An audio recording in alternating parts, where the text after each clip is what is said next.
Hey everybody, welcome to some interviews for the summit. I'm here with Joe Firestone from the Joe Firestone streams, and he's going to be co-hosting with me today.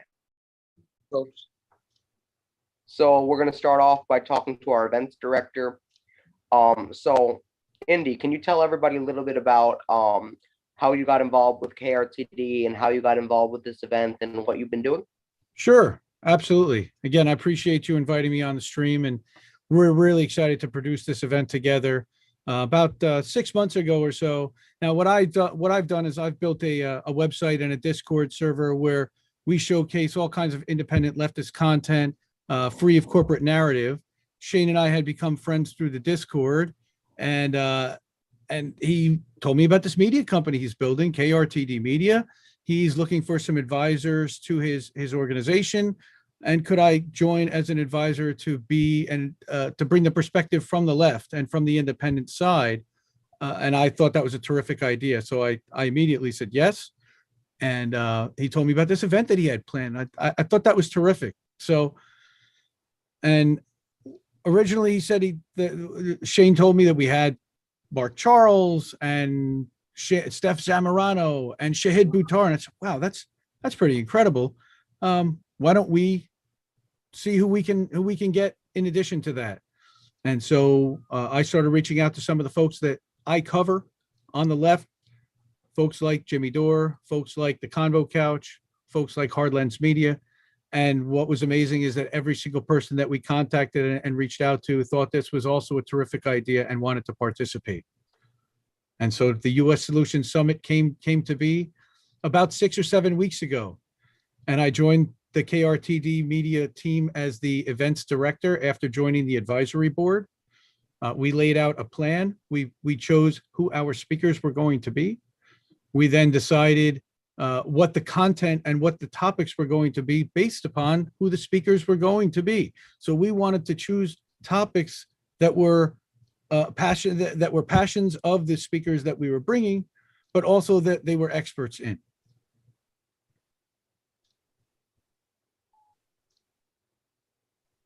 So we're super excited about the way that this has come together. The team has worked together tremendously to assemble a star-studded event. It's going to be power-packed. We're going to have a 5-hour-long event with 6 panels. Shane, do you have any other questions about the event? Joe, you want to go first? Yeah, sure. The event is going to be unusual, I think, in that it's going to be focusing on solutions, not simply on the problems. What we mostly hear from our people is about the problems and how we have to do something about them. But the specifics of what we're supposed to do are not so clear. So I guess my expectation is, Indy, will the panels that have been formed now, will they keep the focus on the solutions? Well, that's the idea, and that's what the moderators are going to be there to do. And we're going to have a moderator for each panel. They're going to be KRTD Media hosts. And for one of them, we're also going to have one of our show hosts for the Hair of the Dog show that streams live on KRTD Media, Andy Kennedy. But yes, we are going to be focused on solutions. There are too many people talking about problems out there. I totally agree with you, Joe. And that's why we put this together. It's because there are too many people talking about problems and not enough people talking about how do we move forward. Now that Force the Vote has happened, and now that we know that, for example, the squad is not fighting the corporate Democratic leadership the way that we had hoped that they would. How do we respond, and how do we move forward doing that? How do you move forward running against uncorrupted against a campaign, against an incumbent who's entrenched and taking corporate money, and do so and be successful? Those are the type of things we're looking for solutions to. Shane? Absolutely.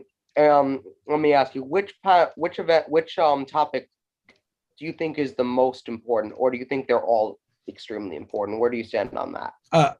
Every topic that we're talking about is important, and the truth is that we could have added twice the amount of topics, And everybody actually came to us and said, how come you're not doing X or not doing Y? And the answer is that we intend to do them all. We just can't all do it at once. So we are planning on having future US Solutions Summits for sure. They will likely be even larger than this one is as the inaugural. We weren't sure what we could put together. And the response has been overwhelming. It has been amazing. It has been thrilling. It has been exciting. And we're ready to have a terrific event tomorrow and blow the world away with what they're about to see. Definitely. Now, where can people find out about Independent Left? Well, we're everywhere on social media. We have a website called independentleft.news. It's a news aggregator website that pulls in articles and videos from YouTube and from all across the web. And it updates twice a day at 8 a.m. and 8 p.m. That website is at independentleft.news. Again, that's independentleft.news, not .com, but .news. We're also on YouTube, Facebook, Twitter, Twitch, Instagram at IND Left News. And this event will be co-streamed, not just on the KRTD family of channels, but on the Independent Left family of channels, as well as on some of our panelists channels, like Hard Lens Media, like Frank Analysis, like Justin Jackson, The Takeover. They're also going to be co-streaming the event live as well to their YouTube channels. Okay, Joe, do you have any more questions for Indy? I don't think I have any questions. Okay, at this point, I would like to say, though, this is an extremely ambitious endeavor, and you're approaching it with a terrific amount of enthusiasm, Indy. Well, again, I'm really very personally excited about it. Again, I appreciate that. And everybody's been an inspiration for this. I am a fan of all of these folks as much as everybody else is. We put together an event that we wanted to see ourselves as fans, that we thought everybody else would also want to see. And again, not just folks talking about the issues that are happening and the drama between streamers, but solutions about actual issues, about actual policies, and how do we move ourselves forward. I think that's so important in a conversation that's missing, but also bringing a group of folks together to have these conversations is also really important. And I'm excited. I'm inspired by the Force the Vote town hall that Jimmy had put together in January, was also inspired by the People's Party convention that had happened last year, the way they brought a bunch of people together and the excitement.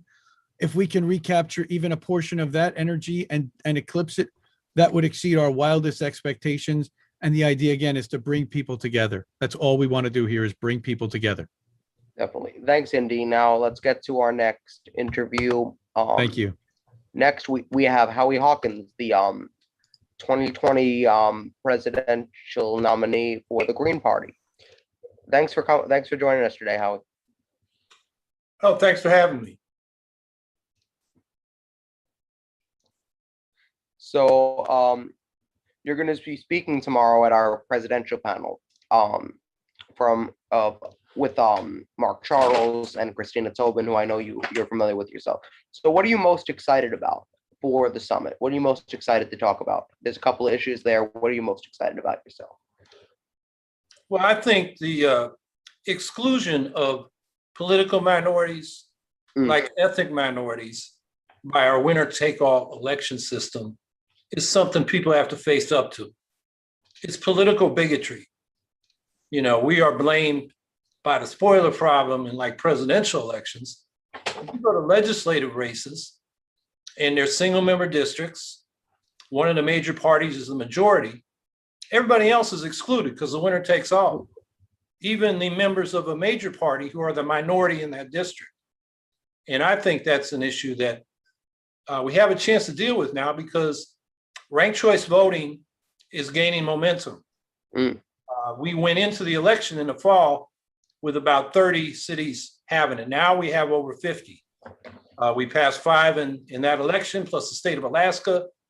And since that election, Austin, Texas, Burlington, Vermont, and 23 cities in Utah are going to use it this year. And there are campaigns in all 50 states. I think this is a game changer. So that's what I'm excited about. You know, having been called a spoiler many times, it's not me spoiling the election, it's the system that sets up spoilers.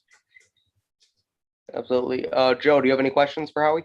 Yes, I do. In terms of how fast things are moving with respect to ranked choice voting, I think you said there are campaigns in every state going on in support of ranked choice voting, correct? Almost every state. I know of 45 last time I looked. Where are the chances best for accomplishing ranked choice voting in the short run?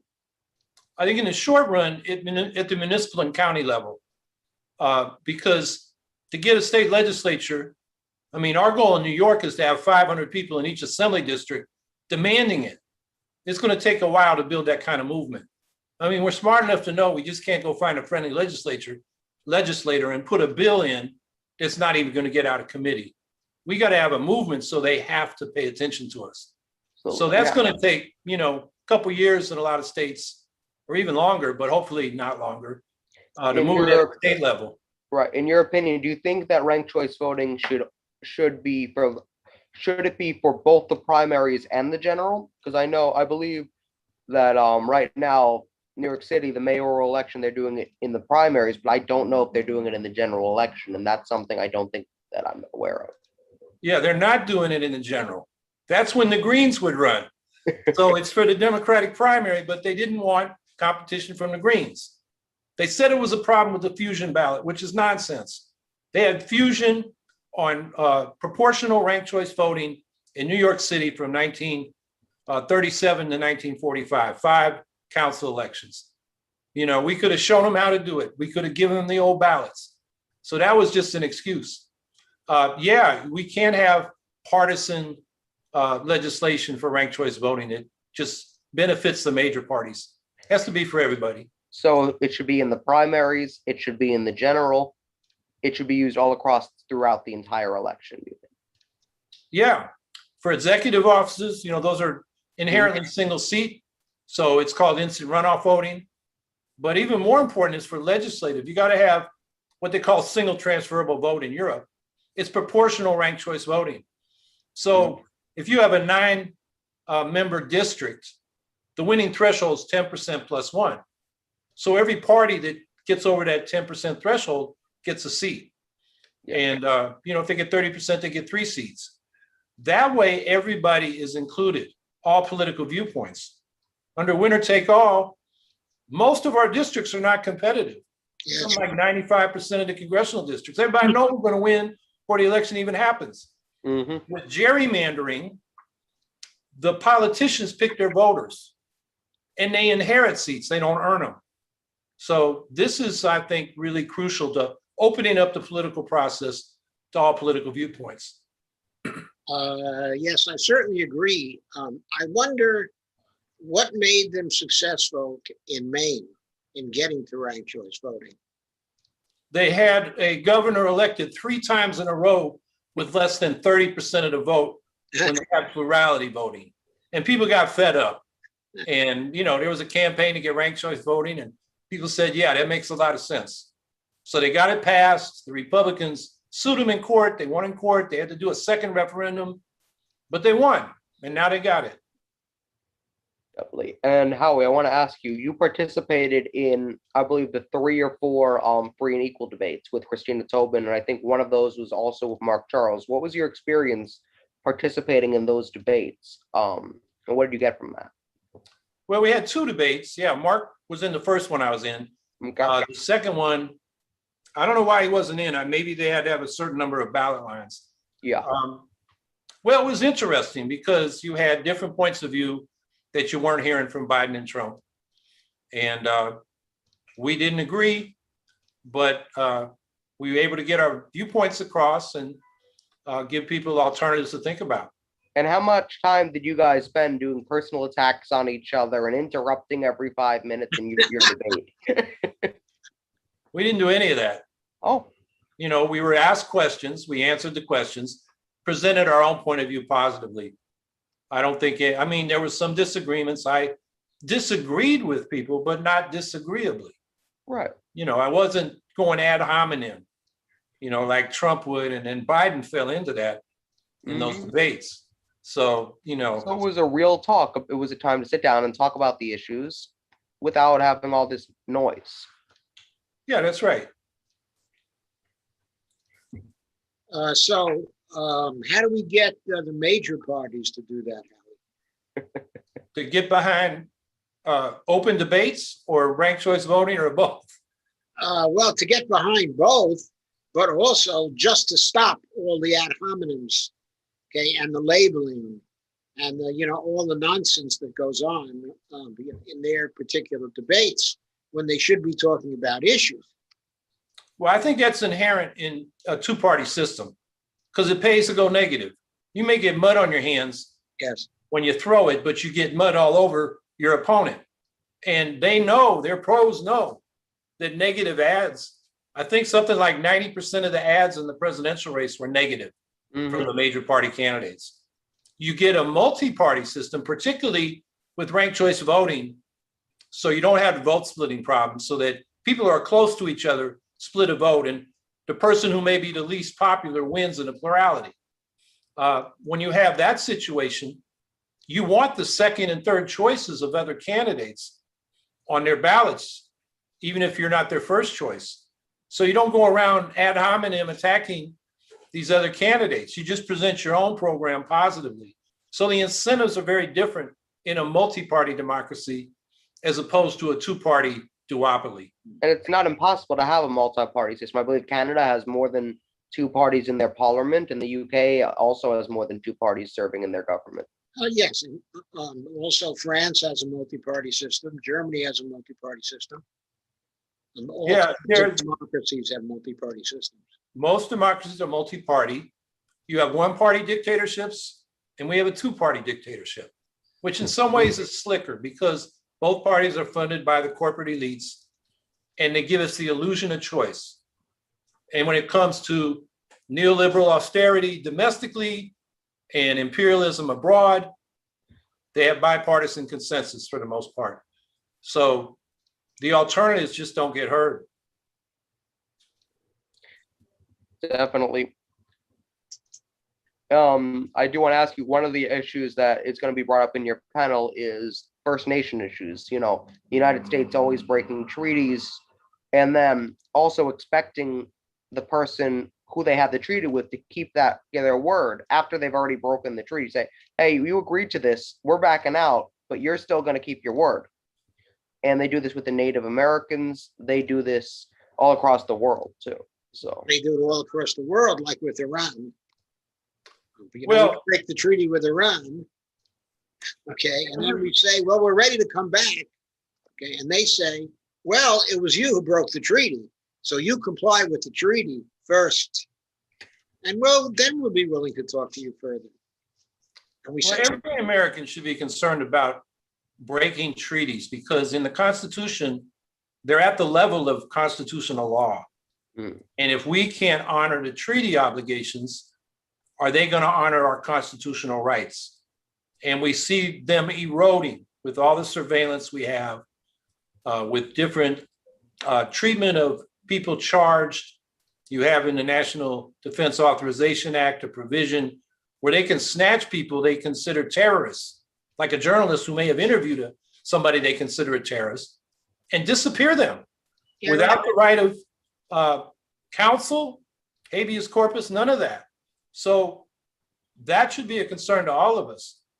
And with respect to the treaties with indigenous nations, there have been court decisions saying, like the Onondaga Nation, which is adjacent to where I'm at in the city of Syracuse, they were told they came too late. And so their claim is moot. And well, the treaty didn't change, but I think we need congressional legislation to reopen, to say that you just can't say they're too late. There are good reasons why they came when they came, to get their land rights. So I think that's probably the most immediate thing we can do to try to move on the issue of honoring treaty rights. Definitely. Let's Al, if you want to stay with us, we don't have a next interview. You want to stay with us for a few minutes as we look through the panel slides, because we don't have another interview for another few minutes. Sure.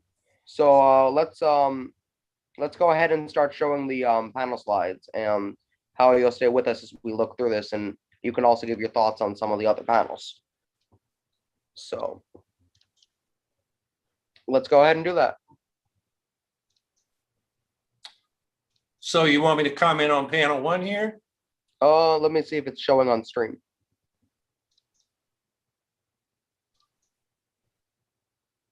Okay, yes, it is. Yeah, what do you think about panel 1 here? Well, I interviewed Aiden Hill. I've met him a couple times. We had him on our live stream that Angela Walker and I do. And, you know, he was a Green Party candidate for mayor of Berkeley. Mm-hmm. And good candidate. And the other topic is get money out of politics. I would rephrase that, get private money out of politics. Mm. Elections are public functions and they should be publicly funded. And I'm for full public campaign financing, not this matching fund system. With full public campaign financing, which was the demand of progressives in the 90s, we got it in Maine, we got it in Arizona. So each candidate that qualifies gets an equal grant to run their campaign. With the matching fund system, if it's a 1-to-1 match, the candidate who has $1 million and he gets or she gets 2 million, but the candidate who gets 2 million that can be matched ends up with 4 million. So the difference changes from 1 million to 2 million. It doubles the difference between the two candidates. And now in HR 1, they propose a 6-to-1 match, which increases 7-fold the difference between the candidate who has less money that can be matched with one who has more. So it actually increases the inequities in the campaign financing system. Plus, in that case, they now have no limits on the amount of public money or private money you can raise when you do get public funding. In the presidential public funding system that came out of the Watergate area, the 1974 Federal Election Campaign Act, if you accept private money, public money, matching funds in the primary, a general grant in the general election, you're limited on the public money, private money you can raise. So there's a limit in the primaries. If you accept that public grant in the general election after Labor Day, that's all you can use. And all the presidential candidates use that until Obama in 08. And since then, after he got out, they've all got out because the corporations are throwing so much money. It's a lot more than the public grant, which this year or 2020 was 102 million, I believe. But they were raising billions. So they just said, keep your public money. We're going to get the rich folks' money. All right, let's take a look at panel 2.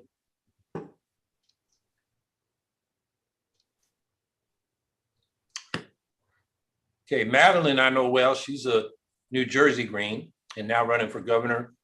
She ran for Senate in 2020. Education, you know, the privatizers are really pushing hard. They had a friend in Betsy DeVos, and now they're taking it back to the state level. And there's been some, you know, reports in the press, I think are misleading. They say there's a big movement among people who are doing homeschooling, going to the charter schools. Actually, there's no evidence of that. What there is evidence of is the privatizers, these, you know, corporate interests are pushing really hard on state legislatures to put more public money into private schools, charters, which they call themselves public schools. That's because they get public money. That's like saying Lockheed Martin is a state-owned enterprise. No, they get contracts from the government. That doesn't make them public. Same thing with charter schools. So I think that's a huge issue right now. Absolutely. So Sean, let's go to panel 3. I want to make sure we run through these. So. Well, the one I've heard of is Shahid Buttar. Get money out of politics. I already talked about that. Congress, you know, people think the Greens only run for president. Actually, our emphasis is on legislative races, particularly local races. We're trying to build from the bottom up. But I think having good congressional candidates is more important than running for president. I mean, we have reasons for running for president. We get ballot lines, we get our issues out there, we recruit more members, but you can do that at the congressional level, except the ballot line issue. In a lot of states, the presidential vote determines whether you have a ballot line for the next election cycle, which determines whether you can get candidates on the ballot to run for Congress more easily. Definitely. Now let's go to panel 4. Oh, there you are. Yep, I'm looking forward to it. Let's go to panel 5. Direct action or electoral politics. I think you got to have both. I mean, if you're out there protesting, if you're not threatening the votes of the politicians, they can say, fine, jump up and down with those signs all you want. Now that's street protests. I mean, there are some forms of activity that have a lot of leverage, like strikes. We've seen that with the Palestinians in recent days. We see that in Colombia right now. That's really important. But by the same token, in the end, you don't want to let the politicians not feel threatened by the movement's ability to vote for their own candidates. So I think it's not an or, it's an and. Definitely. And to the final panel, let's take a look at that. Excuse me. Yeah, media reform is huge. We have a huge problem of a small number of giant corporations determining what the news is, how it's presented, and they have their biases. And so a lot of alternative voices are excluded. I mean, my presidential campaign, we were zeroed out. We were blanked out. And, you know. And I actually saw they actually had you on MSNBC for 2 minutes, took you off, and then started attacking you after you were gone. I knew they were going to do that. It was a setup because I know who they are. But you know what? That it was actually 3 minutes. Oh, just being on there 3 minutes, more people found out about me than all the social media and other things we were doing. So, you know, you got to kind of take a punch to, you know, get in the fight, I guess. definitely. Yep. I think it's 6 companies now that own pretty much all the media, or 5 companies. Yeah, 5 or 6. I've seen both figures, both numbers. Yeah, and they own something like 90% of all broadcast print, you know, measured by how many people see it. So it's a very small number of people determining what we see. And then the censorship question, you know, I don't miss Trump on Twitter, but by the same token, a private company determining who's got a platform and who doesn't is a problem. It's a free speech issue. So I think we need public media that's independent of the state. So you have like a public broadcasting system where the boards are selected by a lot from the people rather than elected or appointed by politicians, which is what we have now. So they really represent the people, but they are independent of the state. Because otherwise you got state media and it has its agenda. And, you know, we need that at the local level in particular, because journalism covering municipal county affairs is shrunk down to nothing. People don't know what's going on in City Hall or the county court. And so the politicians are cutting all kinds of deals and leaving the people out. Definitely. Joe, I want to give you a couple minutes to ask some more questions to how we can converse a little bit before we move on to our next interview. Okay, that'll be fine. The demonetization topic, you know, censorship / demonetization. I think what they want to focus on there, or will be focusing on there, is what the social media companies have been doing in order to demonetize the alternative voices. In other words, considerable followings, okay, were built up by people like Jimmy Dore, Fiorella, Graham Elwood, okay, and so on. And now the social media people are beginning to demonetize them. So they're not able to make a living, okay, on YouTube anymore, or on some of the other platforms. and they're beginning to suffer. It's hard for them to stay in business. And so this is an issue too. In other words, the monopoly platforms are beginning to deprive the business people who've gone into the news business to actually deprive them, okay, of their income. And they're beginning to threaten the very existence, okay, of these people. I think they're going to be talking about that too, and that's going to be a hot issue in this panel. I'm not familiar with that issue. So what do? Just say you can't ask for supporting donations on your YouTube? No, not exactly saying that, but what So with YouTube, if you get to a certain level on YouTube, you get to over 1,000 subscribers and you have over 4,000 watch hours, people watching you consistently, then you can say, I want to monetize. And then YouTube will pay you for ads that they will run on your channel. What YouTube can do is they can say, we don't like what you're saying. We're going to pull that monetization support from you because we don't agree with you. And right. now you got to go get a regular job. You can't do this. Your content is not in line with our community standards.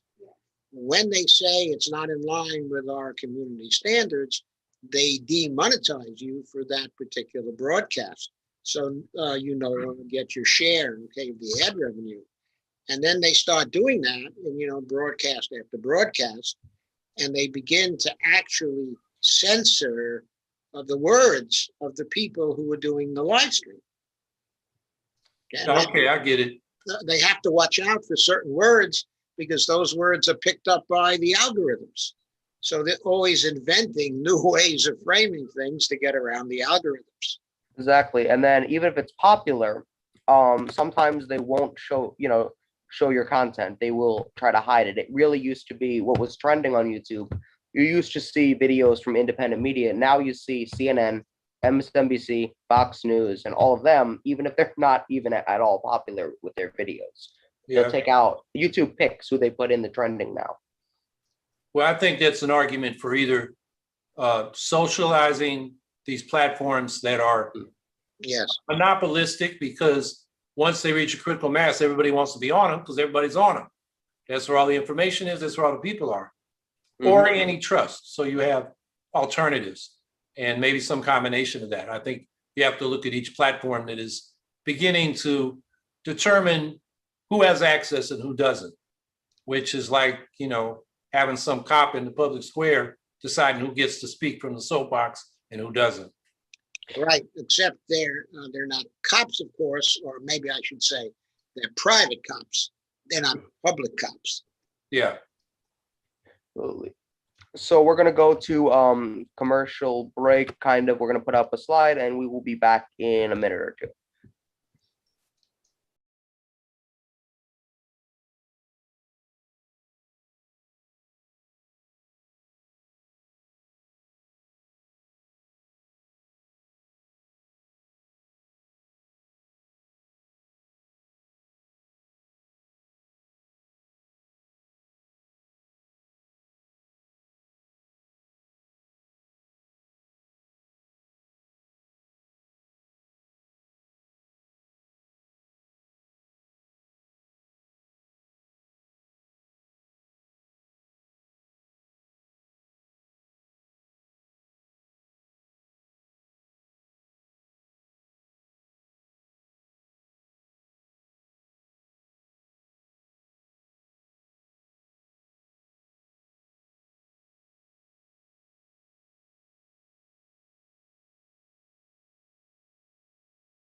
All right, we're back, and this time we're with Aiden Hill, a former candidate for Berkeley mayor in California.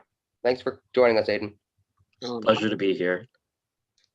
So, Joe, why don't you go first this time? Ask some questions. Okay. Well, I was particularly interested in, by your background, in the Green New Deal kinds of concerns. And I wondered what you had in mind for Berkeley and for California more generally when it comes to implementing those parts of the Green New Deal that can be implemented at the local level and the state level. Yeah, thank you for that question. So just a little bit about me. I'm the youngest mayoral candidate in Berkeley's history. I ran for office when I was 27, currently 27 now. Why I came to Berkeley is because I was involved at UC Berkeley under political science. So I've lived in California my entire life, and I chose UC Berkeley because of its commitment, at least theoretically, to free speech, progress, social activism. I'm a member of the Green Party, and so the commitment to the Green New Deal, as well as green values like local democracy, community-based economics, feminism, and environmental wisdom are all really important to me. I was also the first legally non-binary person to run for public office in the United States history, and so gender equity is also a really huge component of my campaigns. So when I ran for mayor, I focused really heavily on climate adaptation and mitigation strategies. I saw that the Paradise wildfires were happening, the floods in Sonoma County, and all the science had said that it was going to get worse and worse as time went on. So a lot of my campaign that's influenced by the Green New Deal is really focusing on making sure that we have infrastructure that can weather the storms of climate change, infrastructure that can lower sea level rise, really make sure that all of our businesses around here have renewable energy systems in place.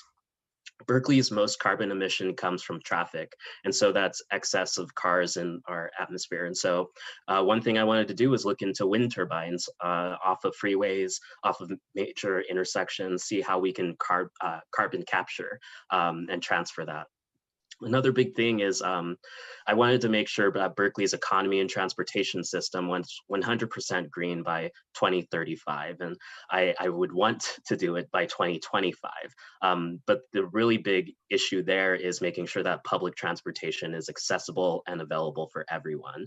Right now in Berkeley, most of our travel is based off of Lyft and Uber. And that is complicated because I want to respect the rights of workers and make sure that they have equal pay. However, if everyone is using these rideshare capacities and not working through public transportation, we lose a huge sector of revenue that we can implement for local governance needs.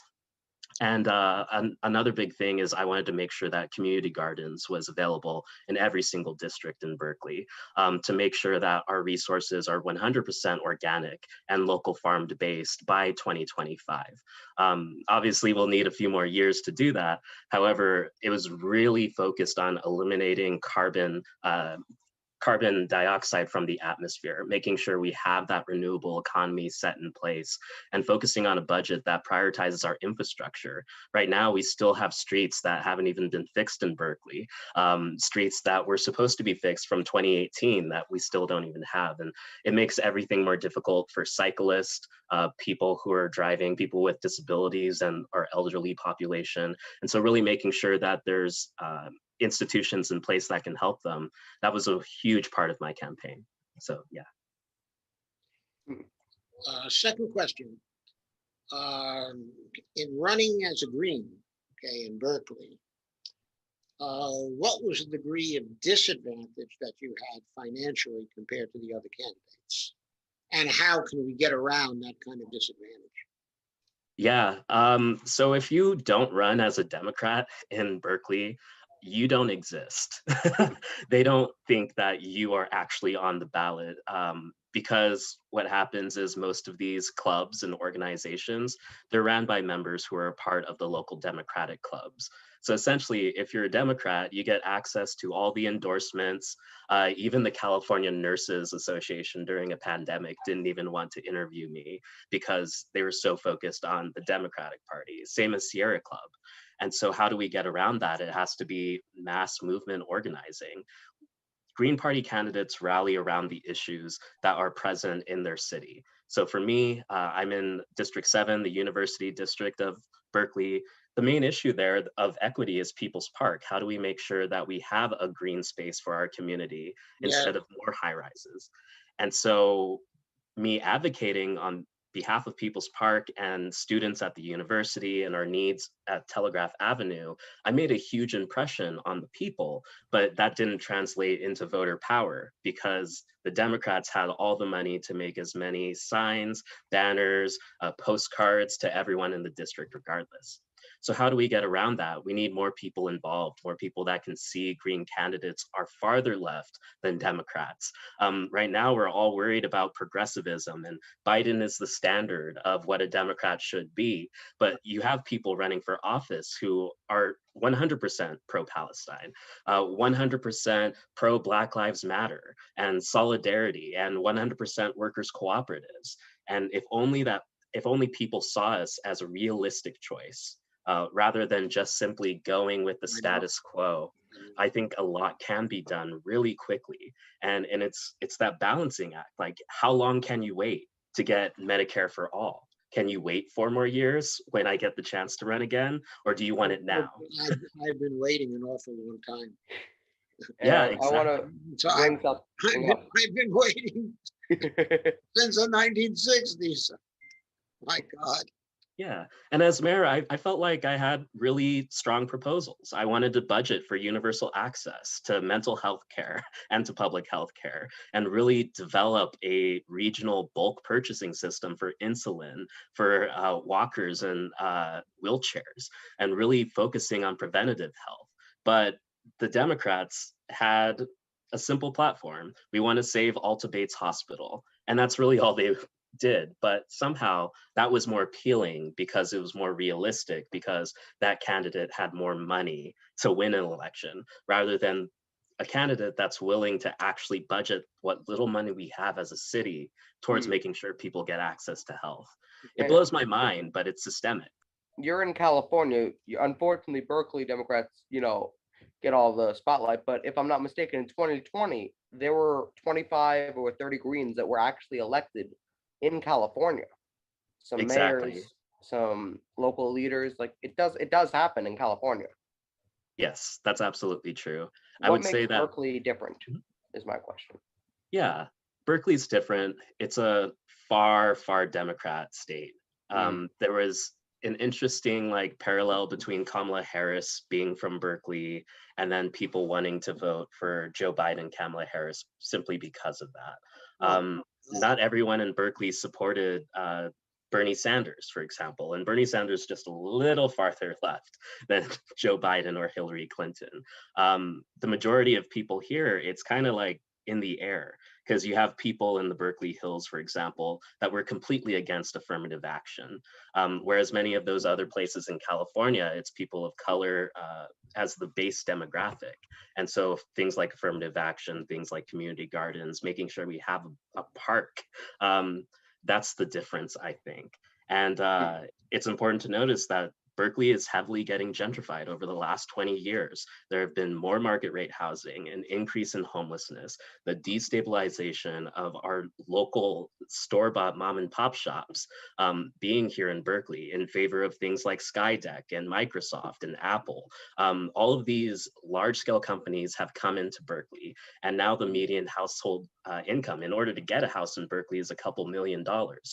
And we know that people who have stable housing are the ones more likely to vote because they don't have to change their address. They don't have to get extra ID cards or prove their residence. Now And let's so take a look at your panel. Let's bring that up on the screen. That's panel 1. It's panel one. Let's take a look at panel one.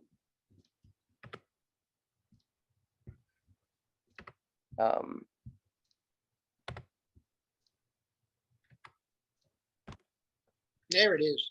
There it is.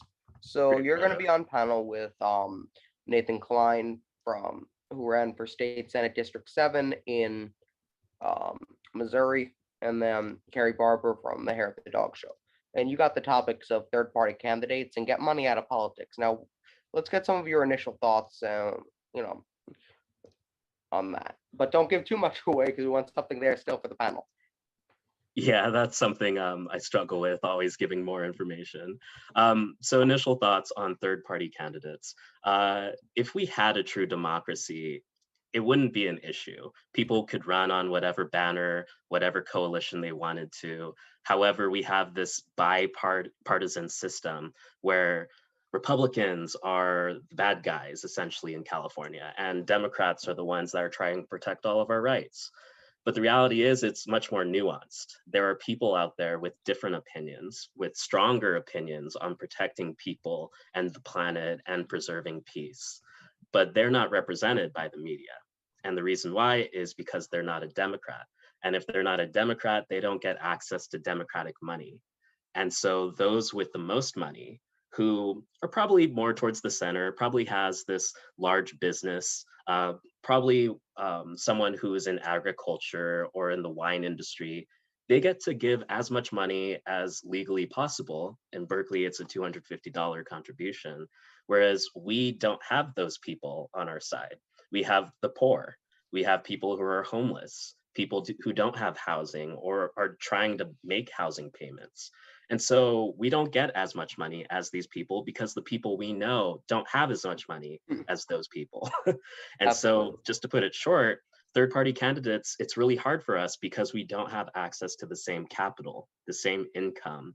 And that means we don't have access to the same publicity.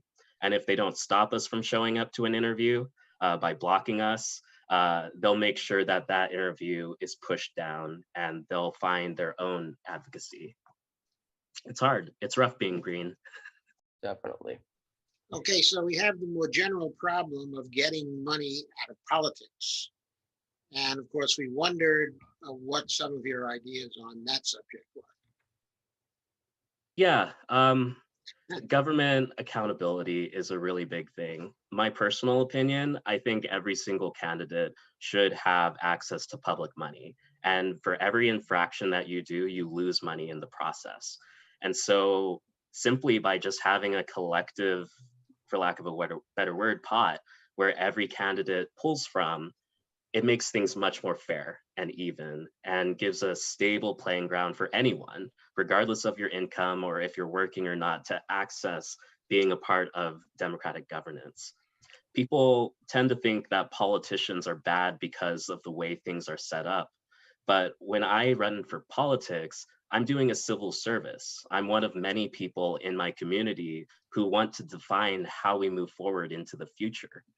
But so long as people like me are put in the same category as people like Gavin Newsom or Nancy Pelosi, who will win regardless of whether they even show up to your meeting or not, I think that does a disservice to all of us. And so I think if all of us were on a stable ground, we all had access to media, we had the same amount of money to make signs or whatever, and people can truly choose who they want and what vision they want to represent them, it would be better for everyone, but we don't have that system yet. Right, it certainly would be better, but if everybody were drawing from the same pool, and the pool, say for a local election were $2 million, or something like that, wouldn't it still be possible for Gavin Newsom to take his share of the $2 million and then put in another $8 million of his own money in order to be elected? Okay. Yeah, that's the problem. We stop that. Can we stop that? How can we stop that? I don't know if we can stop it at the local level. I know Berkeley has its own election guidelines that prevents those large sums of money from coming in. So it's a little better because in Berkeley, the maximum contribution any person can give is $250. You can't get any money from a PAC. It has to be from individuals, and it has a public financing department where any candidate who gets 30 people at $50 each gets to have extra money from the city. So we can stop that type of action happening locally. But when it comes to California as a whole, those congressional districts, it's really difficult because the ones who are in power to make those decisions benefit from the system that is at play right now. The only other way to do it is through a ballot initiative or a proposition that Californians can vote upon. But that's a very difficult task to do because you need so many signatures, you need money to canvas for those signatures, and still it might not even pass depending on how the opposition throws its money around. So it's really hard to say what can happen, but I do know that local offices, they have more power to actually determine campaign finance laws. Good. Definitely. Now we're gonna have to go to commercial kind of, and let's go ahead and put up the card. Okay, so thank you for coming, Aiden. Back there. Yeah, thank you. Very good questions. I appreciate that.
All right, everybody, welcome back. Thank you for having me. Welcome back. We have Jeff Carr with us now, who is the former Education Commissioner for New Mexico, former Mayor Pro Tem of Eagle Nest, New Mexico, former history teacher, right? Yes. And former candidate for Lieutenant Governor, et cetera, et cetera, et cetera. I'm So, old. Jeff, thanks for coming on today. Okay. So why don't we start with your panel? So your panel topic is how do we fix education? Now you were an educator for a number of years, right? And you worked in the education as the education commissioner. So what are some of the? So I don't want to go too deep into it, but what are two of the main issues that you saw there when you were in these positions? Two of the main issues I saw were, oh gosh, it was important. You know, it's always, always funding, and we always had the other side saying that, say, oh, you can't fix it by throwing money at it, the conservative side, that type of thing. It's always been an issue, and the other issue was was class size, and you have a lower teacher pupil ratio, you're going to, it's going to cost more money, right? And but then they come out, the conservative people always come out and say, oh, class size doesn't matter, class size doesn't matter. But if you look at all the private schools, they have really small class sizes. Works really well for them, but not for regular people like us. But it's, I guess those two main issues I look at, and there's so many, and it's so complicated. What some people would consider not an education issue would be poverty, and poverty is the key indicator when it comes to saying what a child's outcome is going to be in education. And a lot of people won't equate that. They go, oh, no excuses, right? But there are, and that's a overriding issue that a lot of people don't want to talk about. Joe, you want to go first with some questions? Yeah, I guess my questions would relate to what kinds of competition from private schools are you getting in your state? Are the private schools taking public money that would otherwise go to public schools? Yeah, you're probably referring to charter schools mainly. Yes, I am referring to charter schools. Matter of fact, there was a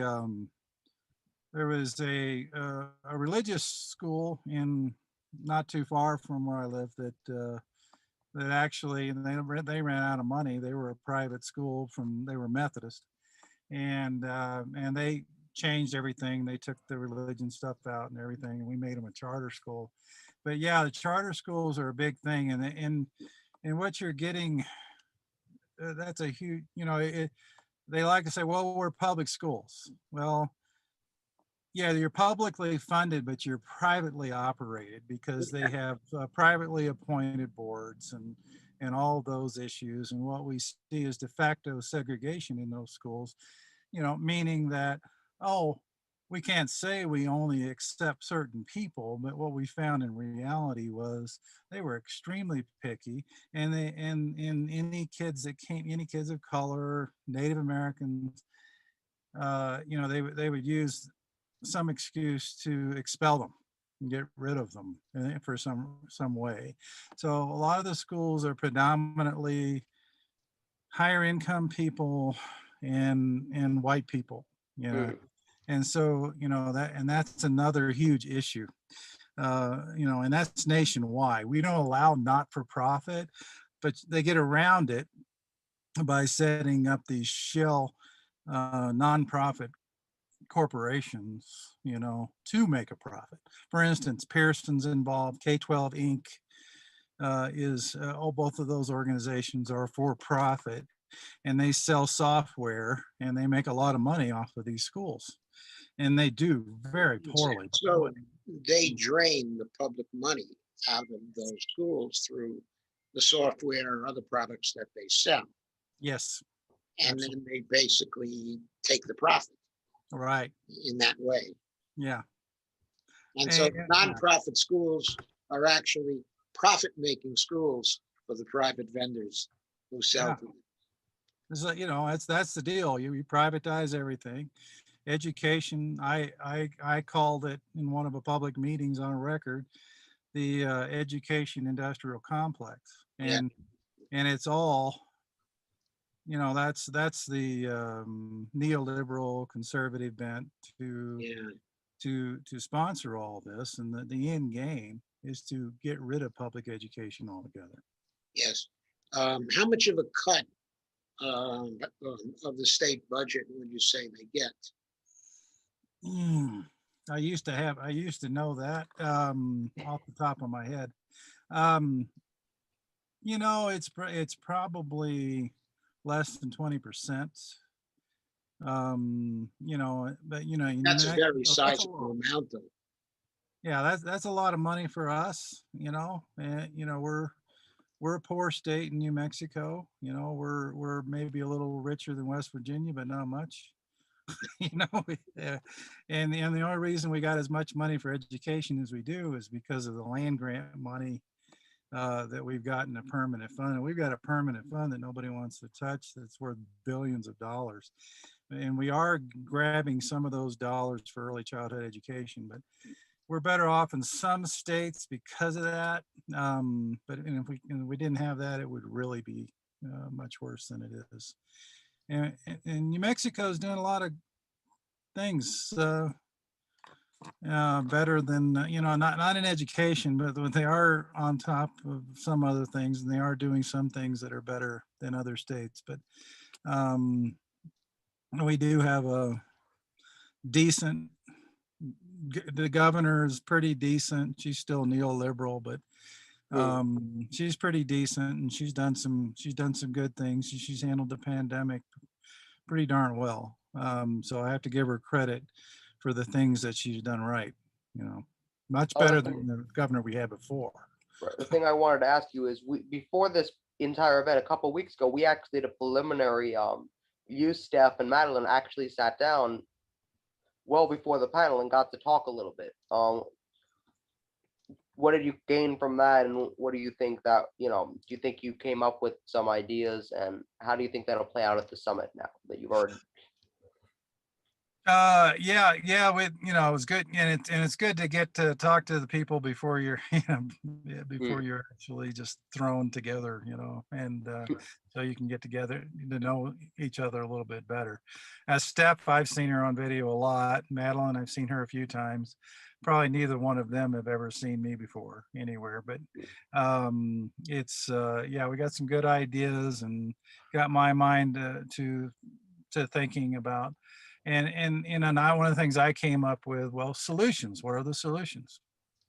You know, and I think that's important. And if you look at quite simply, again, I'm going to list some, or say, or mention private schools, high class private schools, and we don't really have. New York City's got some really expensive private schools that make our best private schools look ghetto, you know, but it's that's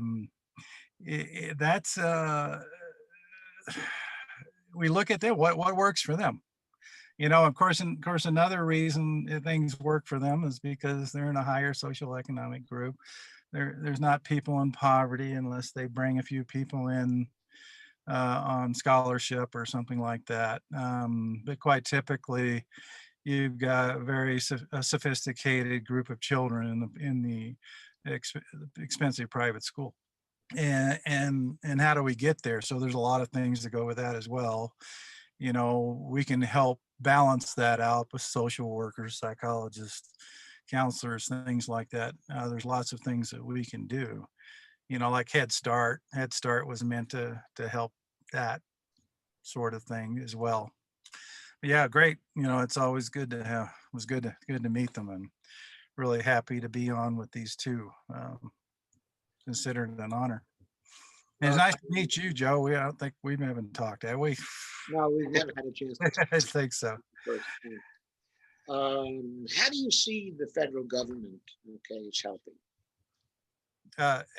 In terms of education, the federal government?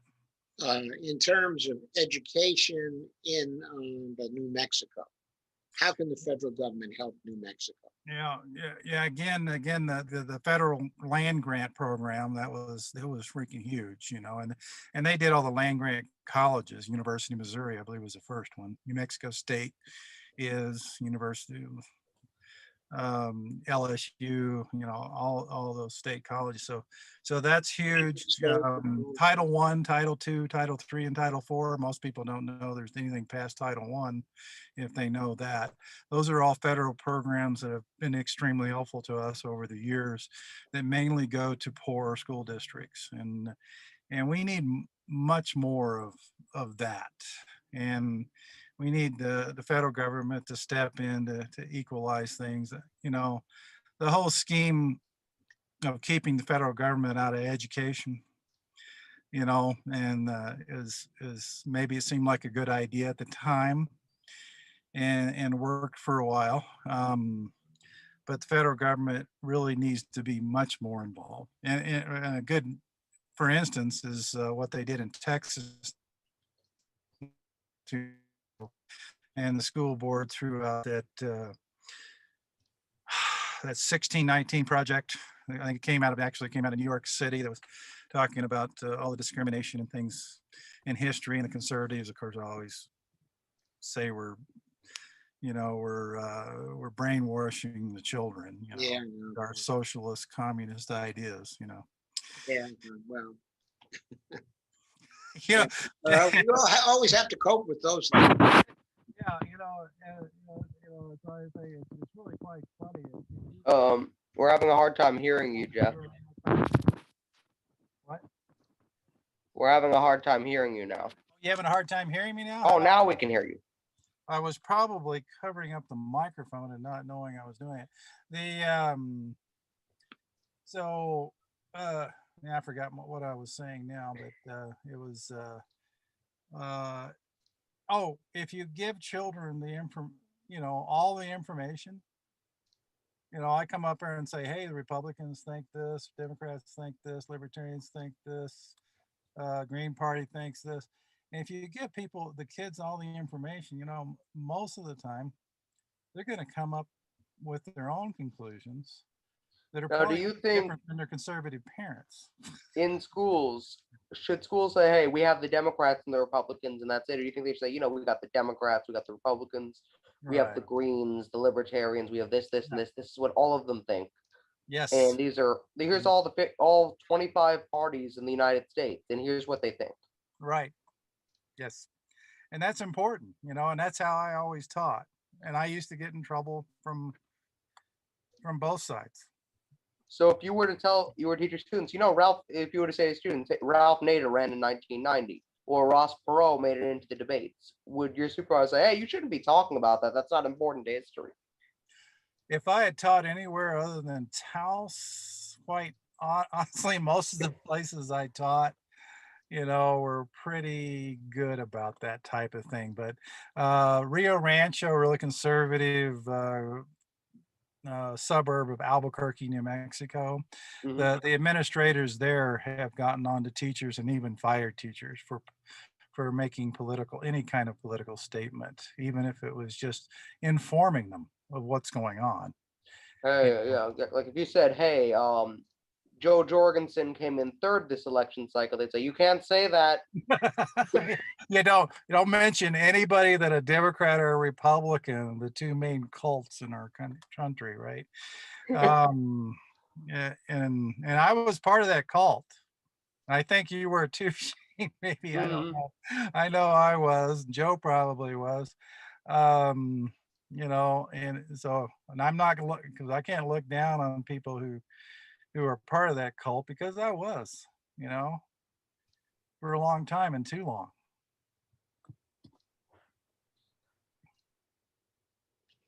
Definitely. We have to come up with some new ideas about, I think about it. how the federal government can help. Yes. There's a program that's been getting some attention in politics, okay, of late. It's the federal job guarantee program. Okay, and the idea is that the government guarantee a job offer to anybody who wants a full-time job anywhere in the United States. Okay, and the federal government will pay for the cost of the job.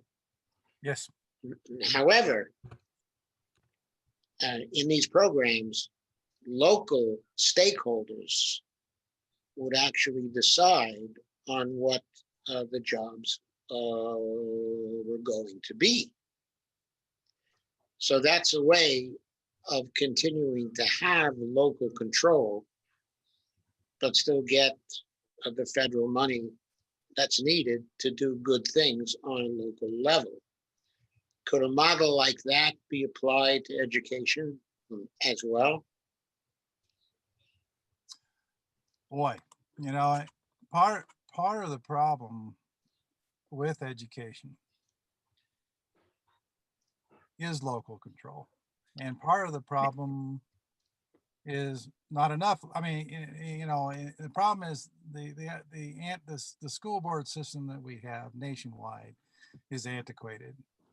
Yes. And all the people, no other profession has non-professionals telling them what to do, or even changing the curriculum. The school board shouldn't have anything to do with curriculum, especially because they're not professional. Every once in a while, a teacher will end up on there, or a former administrator, but you know, for the most part, that whole structure needs to change. And you're talking about local control, and there has to be strict guidelines on what that local control is. Like, oh, we're going to have a Baptist prayer every morning in our school, and or we're going to have whatever. You know, there's certain guidelines, and you know, we know offhand, well, that's unconstitutional, but most people, a lot of people don't see it. They don't, oh no, it's not. You know, we took God out of the schools. That's why we're such a mess. People say that, you know. So a lot of the local people, and that same thing where I live, the conservatives have completely taken over my local school board. You know, one of the things, guys got elected, he says, I want to bring prayer back to school. He's an idiot, you know, I mean, but that's the problem with the local control part. There has to be really strict guidelines when it comes down to this. And we need educators to be in charge. And we need, and we have so many issues in education. It's so multi-layered, multifaceted. You know, our administrators are all pretty bad as well. And I don't want an administrator. I want a classroom teachers sitting on committees, sitting on boards, making decisions, and getting people to buy in from the bottom up. We have to do it that way. The federal jobs program thing idea about applying that to education, yeah, with certain guidelines, you know, strict guidelines, you know, where they can't just try to do whatever they want to do, you know, Yeah. that type of thing. So regulation has to be some regulation. Yes. I see that. Definitely. Now, we'll be right back with our next guest. Thanks, Jeff. Okay, thanks, man. We'll see you tomorrow. It was great to meet you. Nice to meet you, Joe. Mhm.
All right, and we're back this time with Madeleine Hoffman,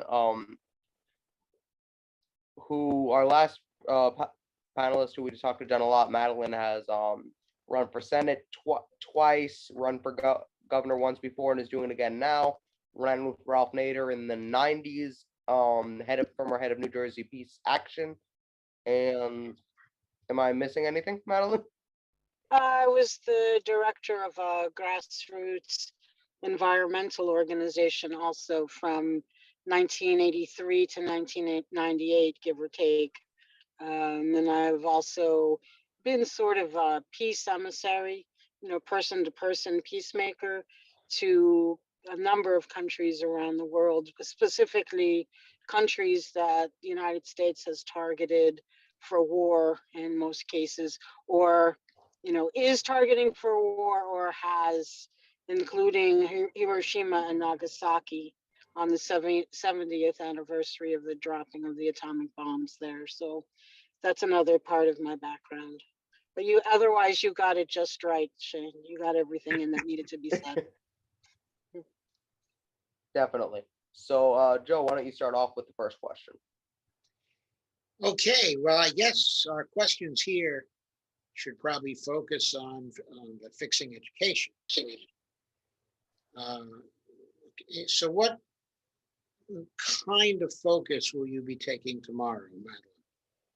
Tomorrow, I will be talking about why I'm an educator. The role as an educator is something that I came to in the late 90s after I had run for political office. It wasn't my intention. I was always an activist and an organizer, concerned about government not working properly or working properly.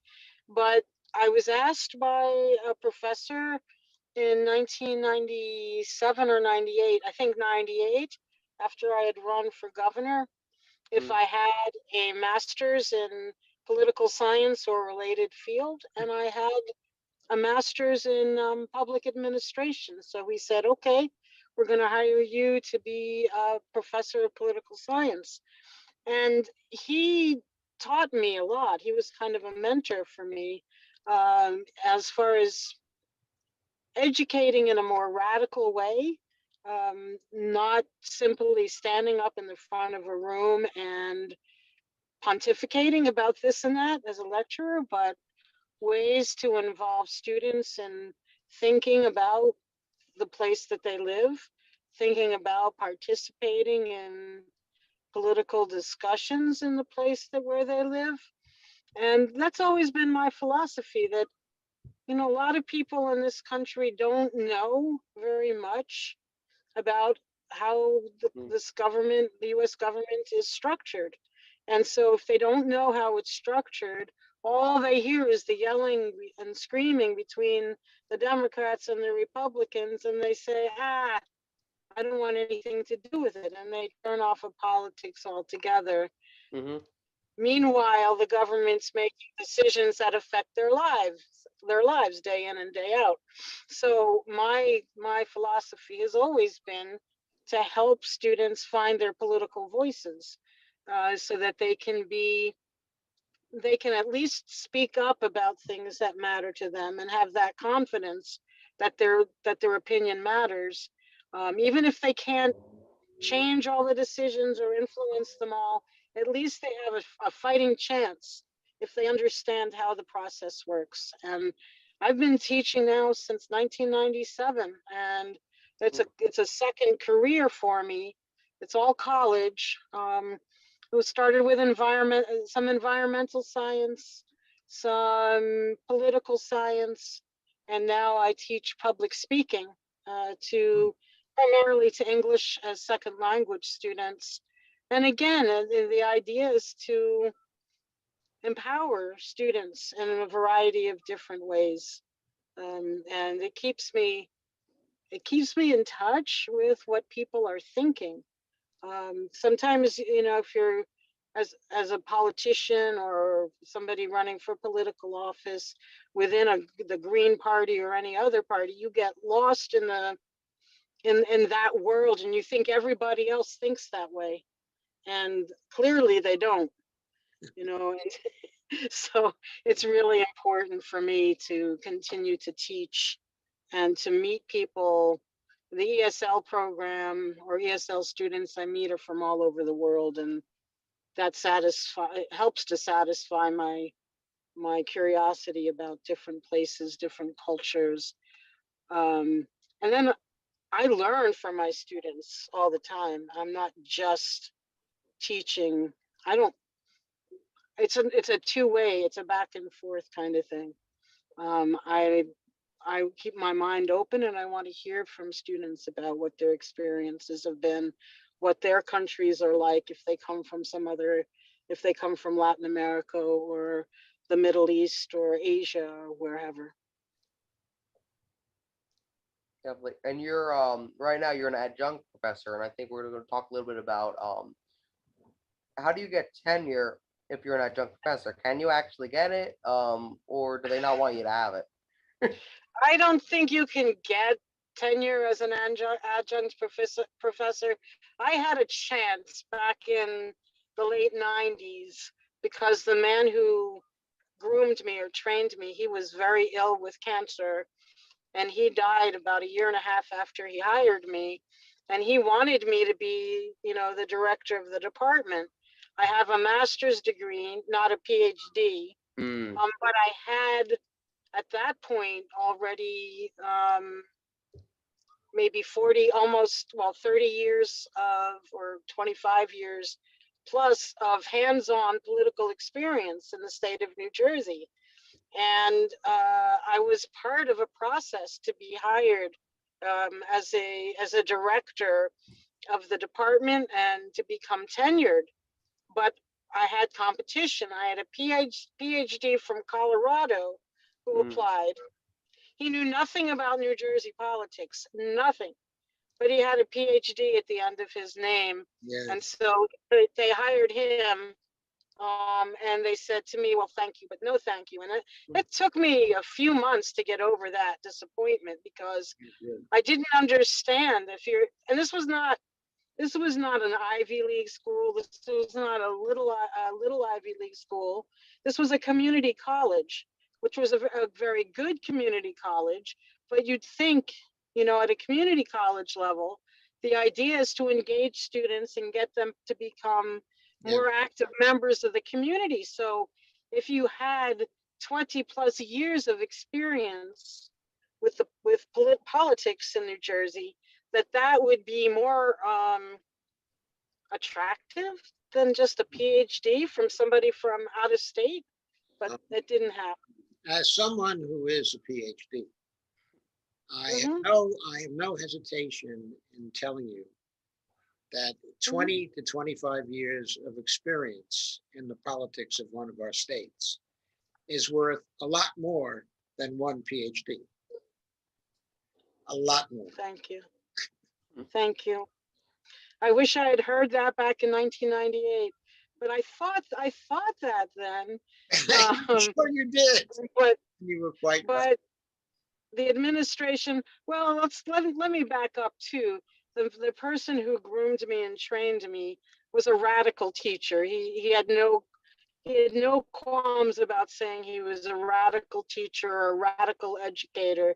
And I think some of the people in that administration at that time didn't like him because he had this radical perspective. And if I was being groomed by him, you know, they automatically didn't like me either. Yes. But honestly, I really appreciate hearing what you just said. Because I mean, you want hands-on experience, unless you're, you know, well, anyway, you said it, I don't have to repeat it, but I appreciate hearing what you said. Now this is probably something you haven't been asked in a while.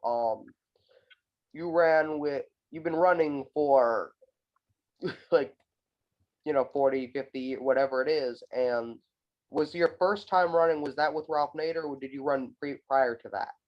No, my first time running was in 1996 with Ralph Nader. So how did you get picked for that?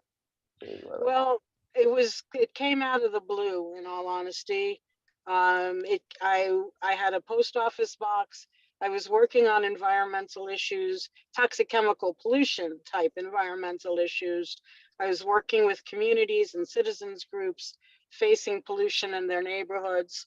And I went to my post office box one afternoon, opened it up, pulled out a letter, and the letter said, "Dear Madeleine, you know, Ralph Nader is going to be running for president, but the national elections are really a series of state by state elections, and we're not sure if he's going to be running in New Jersey. So we're asking you if you would hold the ballot line for him in New Jersey, and if you would run for president." And as soon as I picked myself up off the floor, I said, "Me run for president?"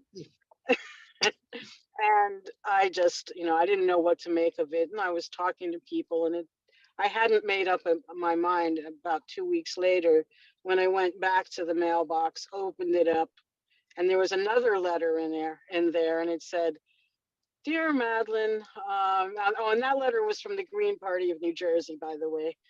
This one was also from the Green Party of New Jersey, and it said, "Dear Madeleine, thank you very much for considering to run for president, but we don't need you to do that because Ralph Nader has agreed to run in New Jersey." And so I said to myself, easy come, easy go, right? One minute I'm asked to run for president, the next minute I'm not needed. And as I read further, it said, "But he'll run, but we would like to invite you to be our favorite daughter candidate, to be his vice presidential running mate for New Jersey." And I asked my board, the board of my nonprofit at the time, the environmental group, Grassroots Environmental Organization, I asked them what they thought. And obviously, running with Ralph Nader was an honor that we didn't want to turn down. Sure. And so after some conversation with the board of directors, we decided that I would run, and I would step aside for a short period of time, because you can't be in a nonprofit and be partisan at the same time. So I stepped off the board, or not the board, but off the staff. I wasn't paid for that short period of time, those 2 or 3 months. But that experience, I was so energized by it that the next year when people asked me if I wanted to run for governor in New Jersey, I just said, "Of course, sure, I'll do that." And when you ran for governor, did Ralph Nader endorse you that year? He didn't endorse. He's not a kind of guy who endorses, but he did speak well of me, and said he was. I don't remember the exact words he used, but he didn't back Christy Todd Whitman. He didn't back Jim McGreevey. He didn't say kind words about either of them. So the kind words for me were as close to an endorsement as I was going to get. Yeah, it was quite a time, and I have things in my head from that time. I'll never forget what he said about politics at that moment.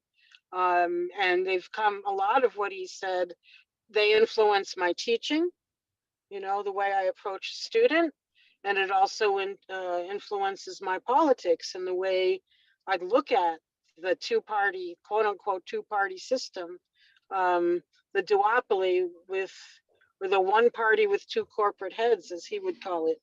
And so, yeah, it's been a long, from 2000 to 2018, for almost 20 years, I was out of politics, out of partisan politics altogether.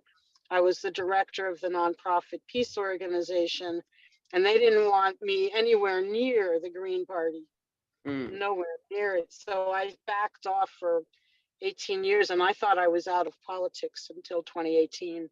And so here I am. 2018, I ran for US Senate. 2020, I ran for US Senate. And now I'm running for governor because, well, we did really well in 2020, and we want to build off that. Oh. It's about building a movement. It's not about my own personal political career. Joe, do you have any questions following all of that?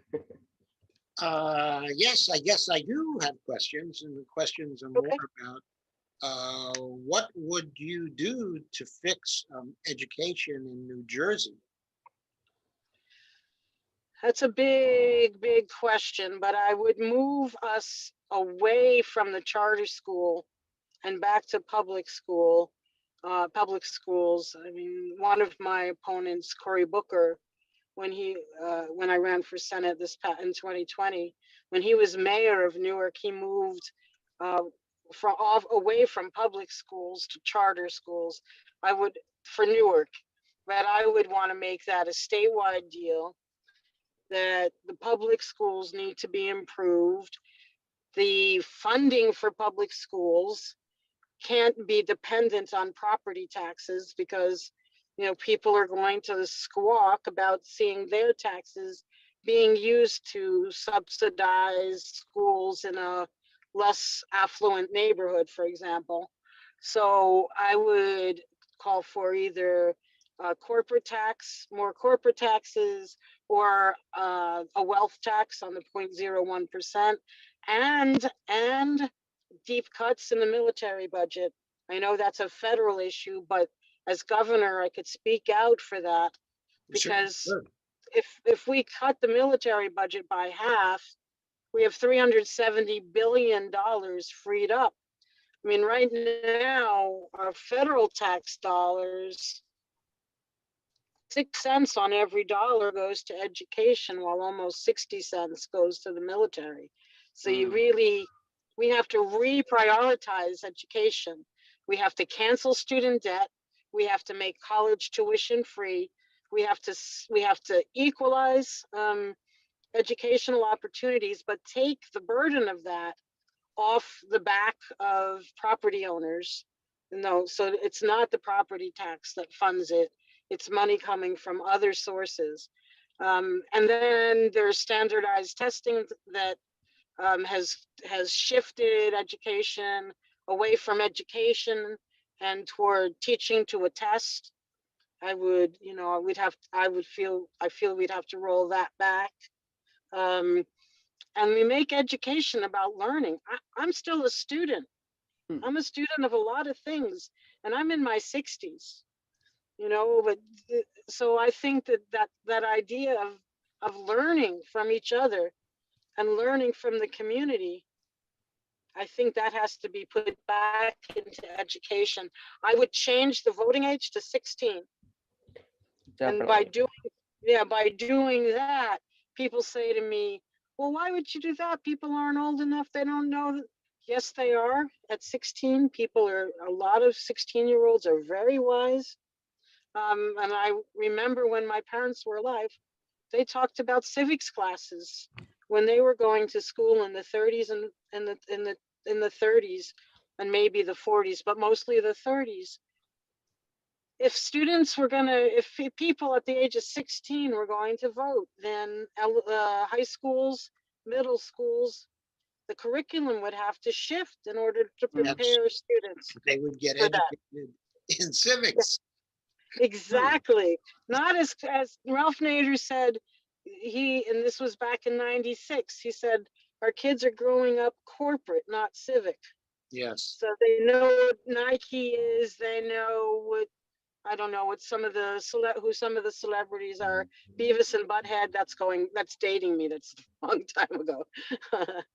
But they know those symbols, but they don't know who's the mayor of their town. Or that they might know in 10 minutes of studying, they might know more than the council members who are entrusted with making decisions for the town. So, I mean, those are a few of the things I would change, Okay. so that education more relevant, more meaningful, and engages students in the world around them. That's what has to happen, I think. Okay.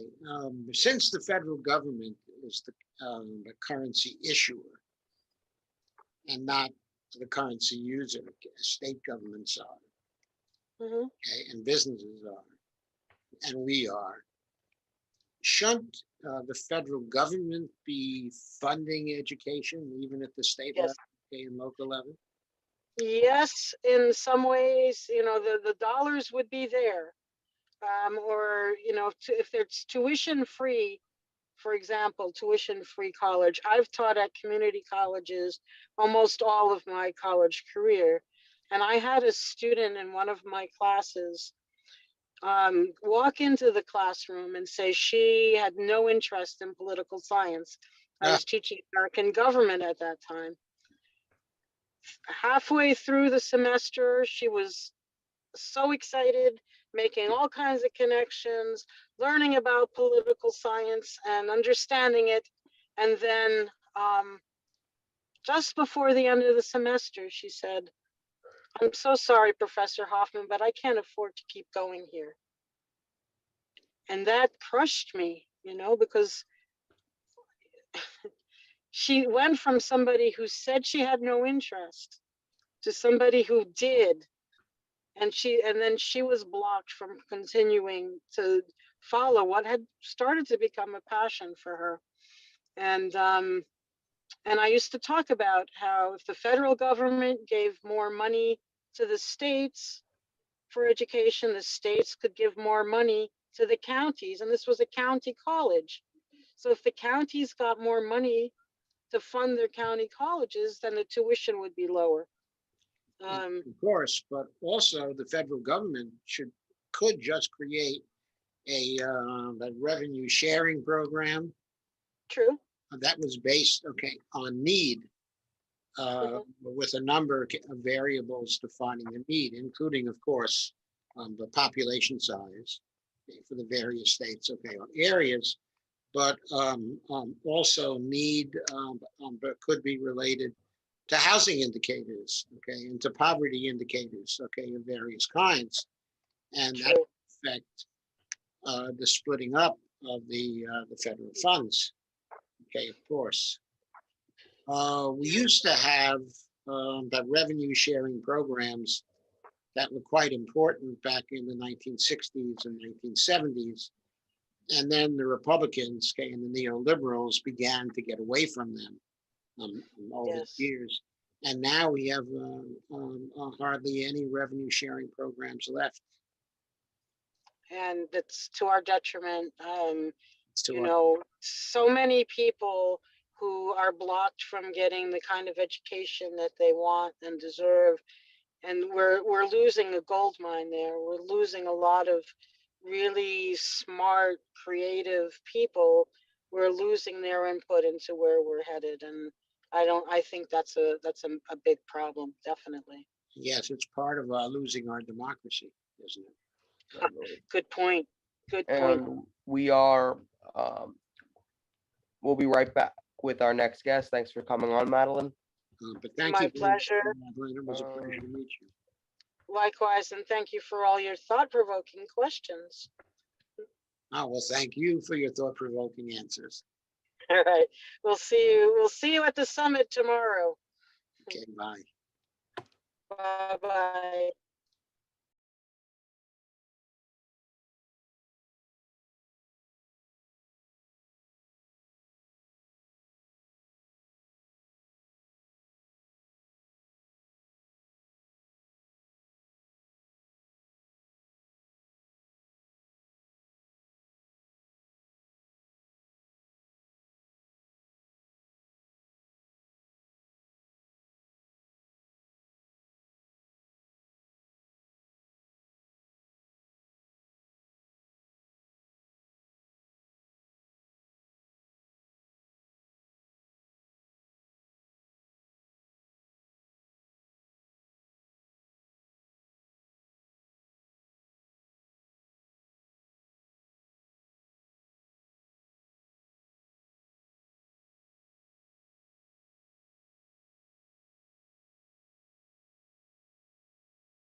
All right, and we're back with Joe Evans, former Libertarian candidate for Idaho's first congressional district, one of the hosts on KRTD News, Fourth Fridays, and combat veteran. So Joe is going to be hosting panel 1 with Carrie Barber from Hair of the Dog, Nathan Klein, and Aiden Hill. So the topics here are going to be third-party candidates and get money out of politics. So Joe, you're going to be moderating this panel. Joe? Yes. Your camera is off, Joe. Oh. Sorry about that. So you're going to be moderating this panel. What kinds of, this is going to be a short discussion, 25 minutes. So where do you intend to lead the conversation? What do you want the panelists to be able to cover in that short time? Well, it's one of those things. We're going to be covering money in politics through a couple different discussions over the day. So what I want to take a look at first is what causes the problem? What are the problems that are the current result of money in politics? Where are we dealing with corporate interests, with lobbying interests, with the political action committees? How are they currently affecting the political landscape here in the United States and even in individual states? As you look at the difference between the blue states versus the red states, how is that money contributing to the problems with the political landscape?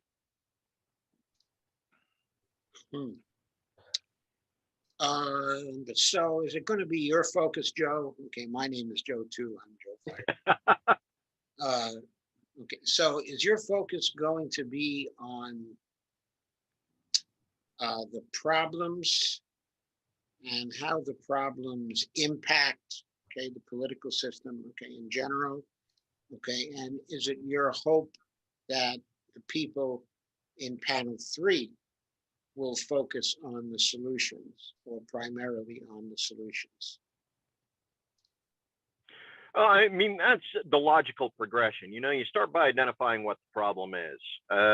Then from identifying the problem, you move into the options, the ways to work through the system, and then finally what you're looking at is the end result. What are the solutions you're actually going to implement?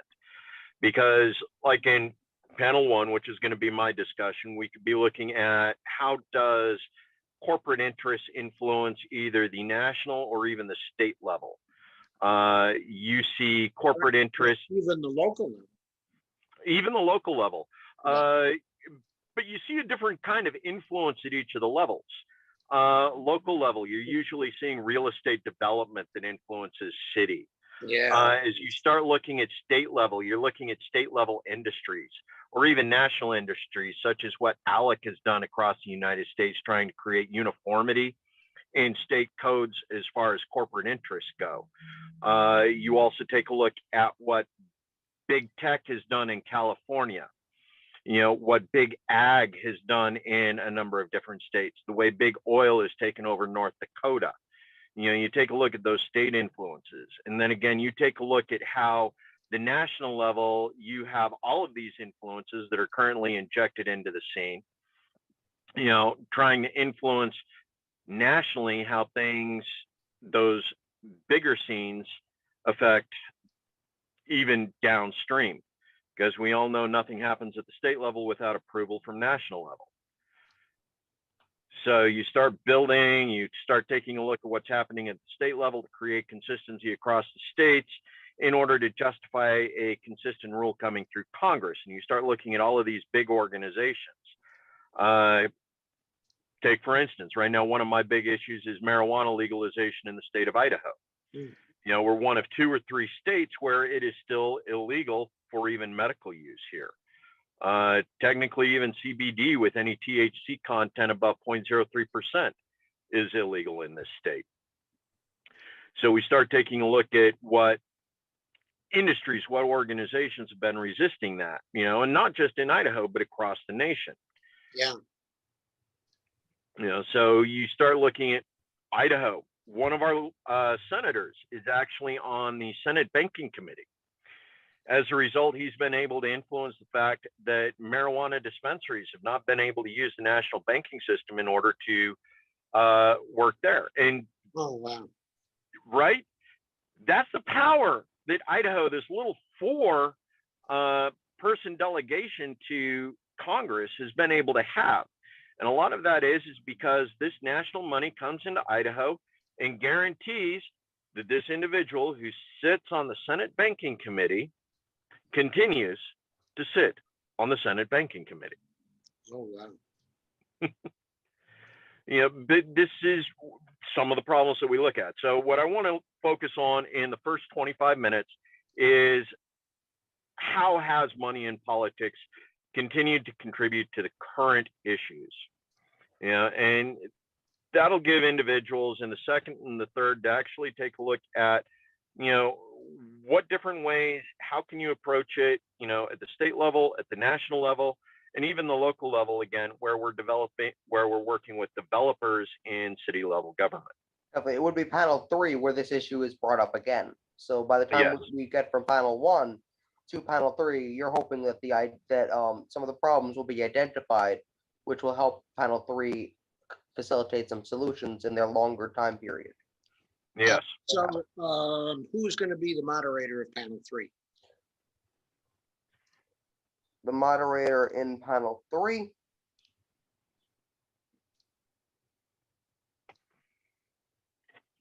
is Andy Kennedy.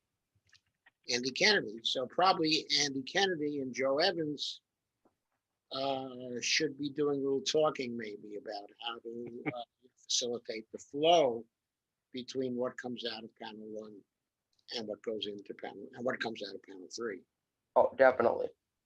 So that yeah. might be a good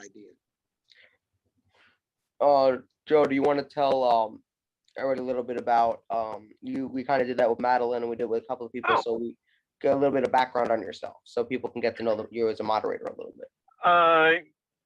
So me as a moderator, I used to be a signals intelligence analyst for the United States Army. And in that role, I was deployed to Afghanistan and Iraq a total of 4 times. Okay. And gave me an awful lot of experience with regards to foreign policy, in particularly how U.S. aid facilitated economic development or didn't, especially in Iraq and Afghanistan over my 4 different deployments. In addition to that, after coming back, I got involved in peace activism, a number of different organizations, got involved with the Green Party for the Jill Stein cycle after Bernie lost out to Hillary Clinton for the 2016 run.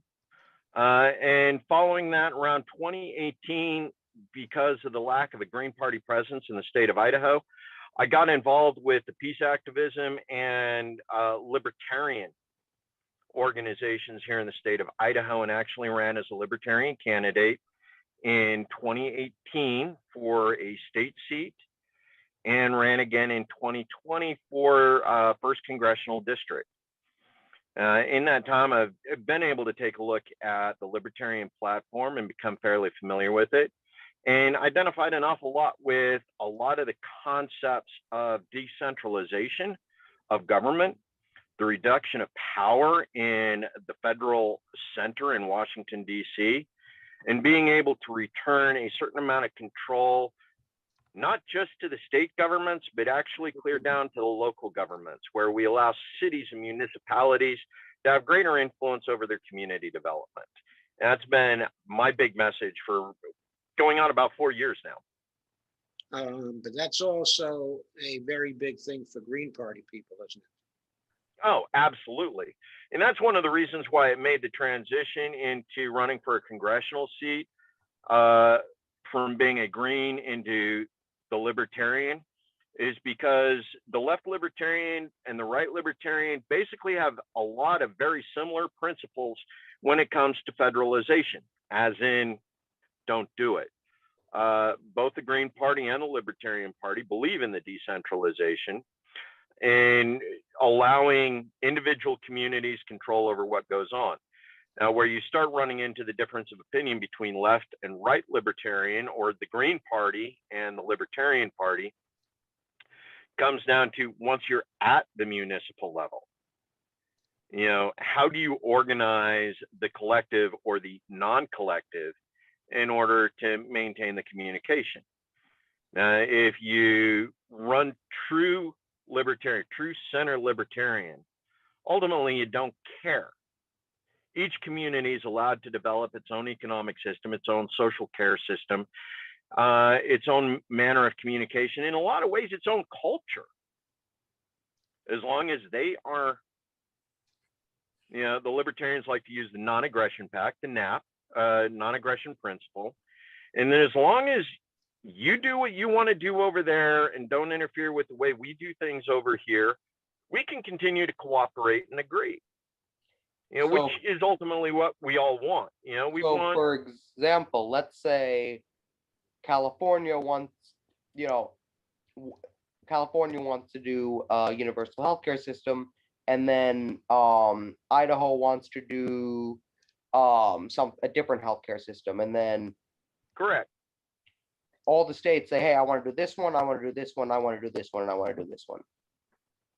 Yeah, and that's one of those things that's actually interesting, because as you start to take a look, you know, you have the left that likes universal health care. You have the right that says, you know, let's just deconstruct our current healthcare system and decentralize it and allow the individual doctors to come in and charge their own prices.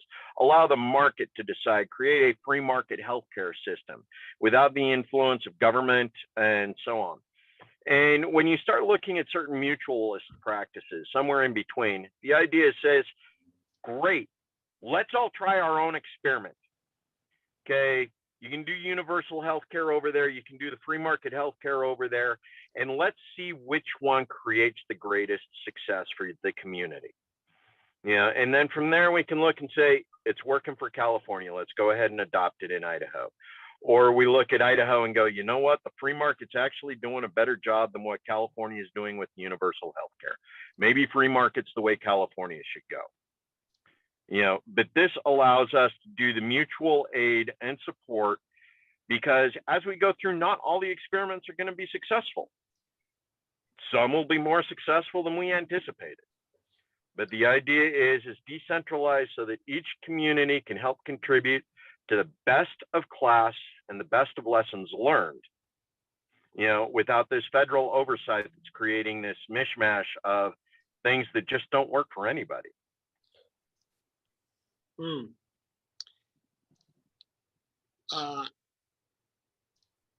I don't think it's really the purpose, okay, of this discussion to go into. No. No, I just wanted to see a little bit. I would someday really like to have a discussion with you about healthcare policy, and also about experiments, okay, because there are not only local experiments that go on and state level experiments, okay, that go on, but there's a considerable amount of empirical evidence, okay, from international experience with different kinds of healthcare systems, and results there that have to be taken into account also. So we have, absolutely. We have a lot of empirical evidence already to draw upon. And in fact, well, okay, I'm not going to go into this part of it at all. Okay, but I do think that you're well set up to be a great moderator for the first panel. And I'm really looking forward to your discussion in that particular panel, Joe. Thank you, Joe. Really appreciate that. Okay, so let's, yeah. So we'll be right back with our next guest. All right. Excellent. Thank you, Joe. You guys have a great afternoon and enjoy the rest of your day. The same to you, Joe, and I look forward to further conversations with you in the future. Sounds good. Bye.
All right, now we're back with Andy Kennedy, the host of Panel 3, who's going to be moderating it. So, Andy, where do you want to take this discussion? We just talked to Joe Evans, who says he wants to address, because he also has the get money out of politics thing. He's like, I want to address the problems in Panel 1 and let you take, because you're part 2 of that conversation. So, what do you want to do with that? Well, see, I think that my discussion is going to be set up to the point where I'm talking to 3 gentlemen that have been candidates, and they had to deal with that, right? Because all 3 of these candidates were grassroots funded. And if you're looking at the broader picture of the United States right now, with a 6-3 conservative majority in the Supreme Court, is the Citizens United decision going to be overturned anytime soon? Probably not.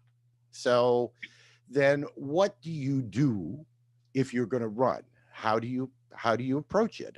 What's the best way to fundraise? What's the best way to get your name out there, right? And that goes with a broader picture of, if mainstream media is going to ignore you because of your political leanings, then that's when people like us come into play, right? If we can coordinate and organize and get a big enough audience, then we negate mainstream media's advantage in this, right? And we make it a little more fair.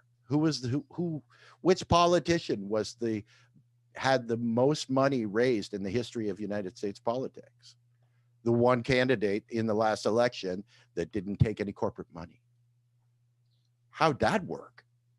Right? So that's I think a solutions based thing that I can talk to each 3 of these gentlemen about. And another thing that I'm very happy about the choice of people that are going to be on my panel is that they all ran for federal office, but they all took very different routes to get there. And I think that that's a really good starting point for a discussion of how one candidate in California, got onto the Democratic ticket, and then the Arkansas candidate ran as an independent, and then the difference between both Shahid and Dan running in 2020 during a pandemic versus Brent, who ran in 2018 before that, right? So there's a lot of contrasts there that we can look, and we can kind of balance and see what's the best thing to do. What made you fairly successful? What did you find worked for you in this space? And I think that's an equally important conversation to have, especially for people on our side that are considering some kind of political run in the United States. So that's the way I want to take it. And I think I could probably get 45 minutes of conversation with the questions. When I saw the topic, this panel, the first thing I thought of with respect to get money out of politics is, if these people were elected, what would be the policies they would advocate in order to get money out of politics? For example, many people are saying, well, let's have a constitutional amendment. Let's have a constitutional convention. Well, if we went for the constitutional amendment, even if we passed it the first time out, it would probably be 6, 7, 8 years before, it was ratified. And even if it was entirely successful, we'd be waiting a decade to actually get money out of politics. And we don't have a decade to wait, to get money out of politics. Right. So the question is, are there practical things that we can do now in terms of policies that will get money out of politics? And I think there are practical things, that can be done. And I wonder if any of these candidates would know what kinds of things could be done. Well, sure. And I think that's a discussion worth having as well. how do you affect capitalists, right? You take away their ability to make capital. How did the owner of the Washington Football Club, who 10 years ago said that if you want to change the name of my team, it'll be Over My Dead Body. How did that happen? Well, a certain small corporation called FedEx, which is one of the major sponsors of the Washington Football Club, just had a little economic pressure put on it and said, okay, we're changing the name now. Okay. Right. So, I mean, However, if you're the owner of the football team, I think it was 10 years ago. I believe the owner of the football team from 10 years ago is someone who has died since. Wasn't that a factor in the change of their tune as well?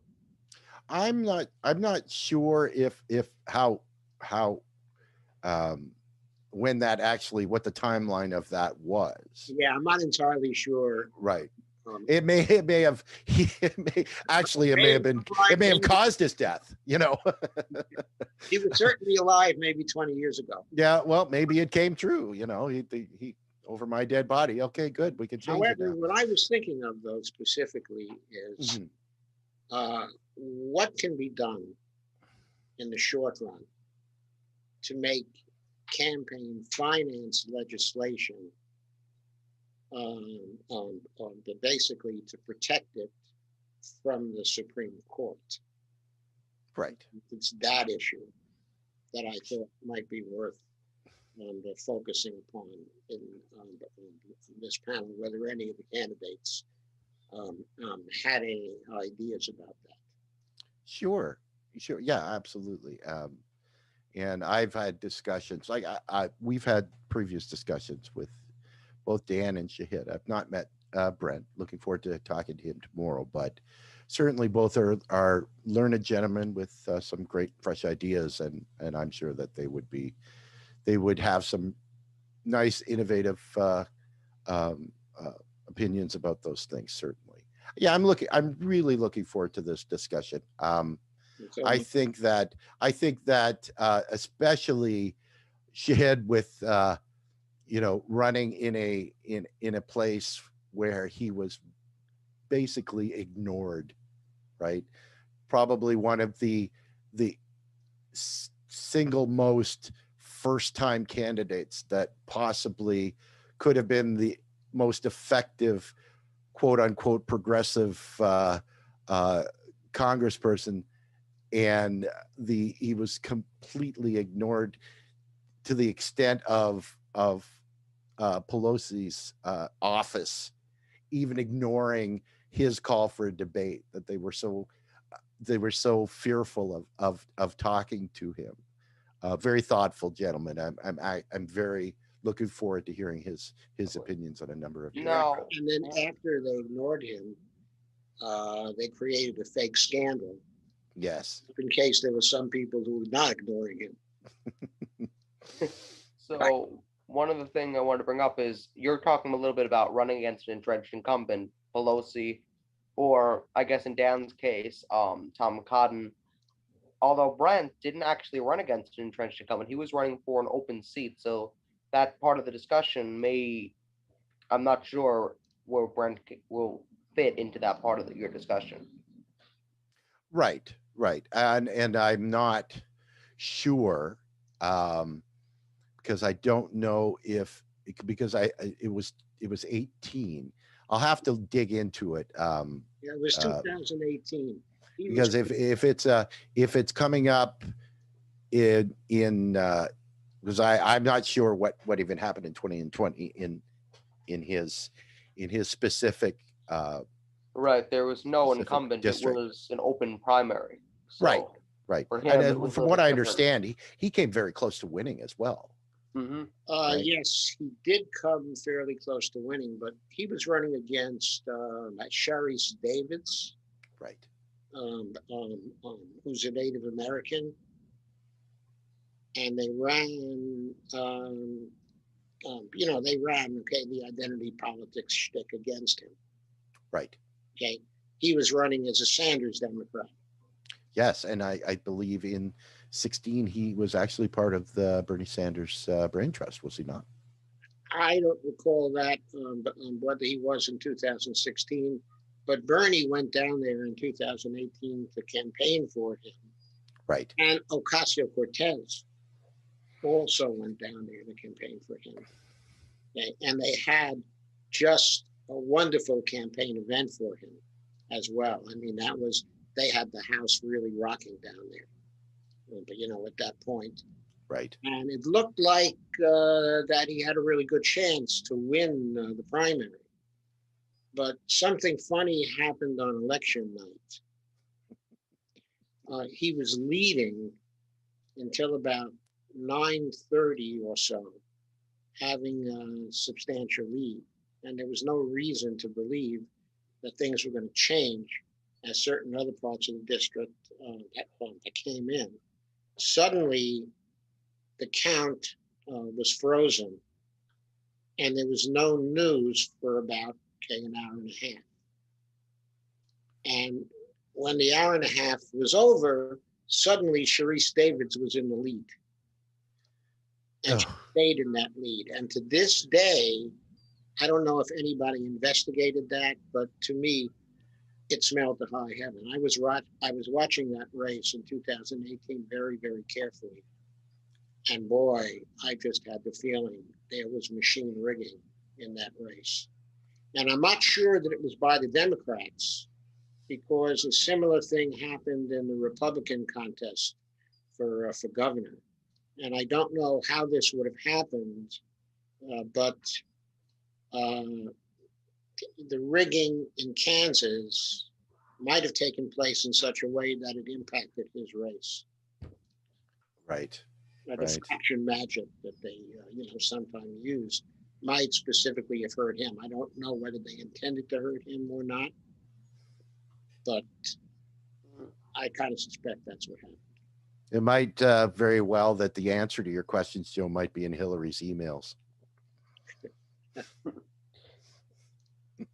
So when it comes to Shahid running against an entrenched incumbent like Pelosi, this is the third time he's running, I think. He can outrun her, technically. He can run about 5 or 6 more times, then she'll retire, and his name recognition may get so great in that state that, or in that district, that he can literally just outrun her, literally. Yes. I guess certainly that could it be the case. It's the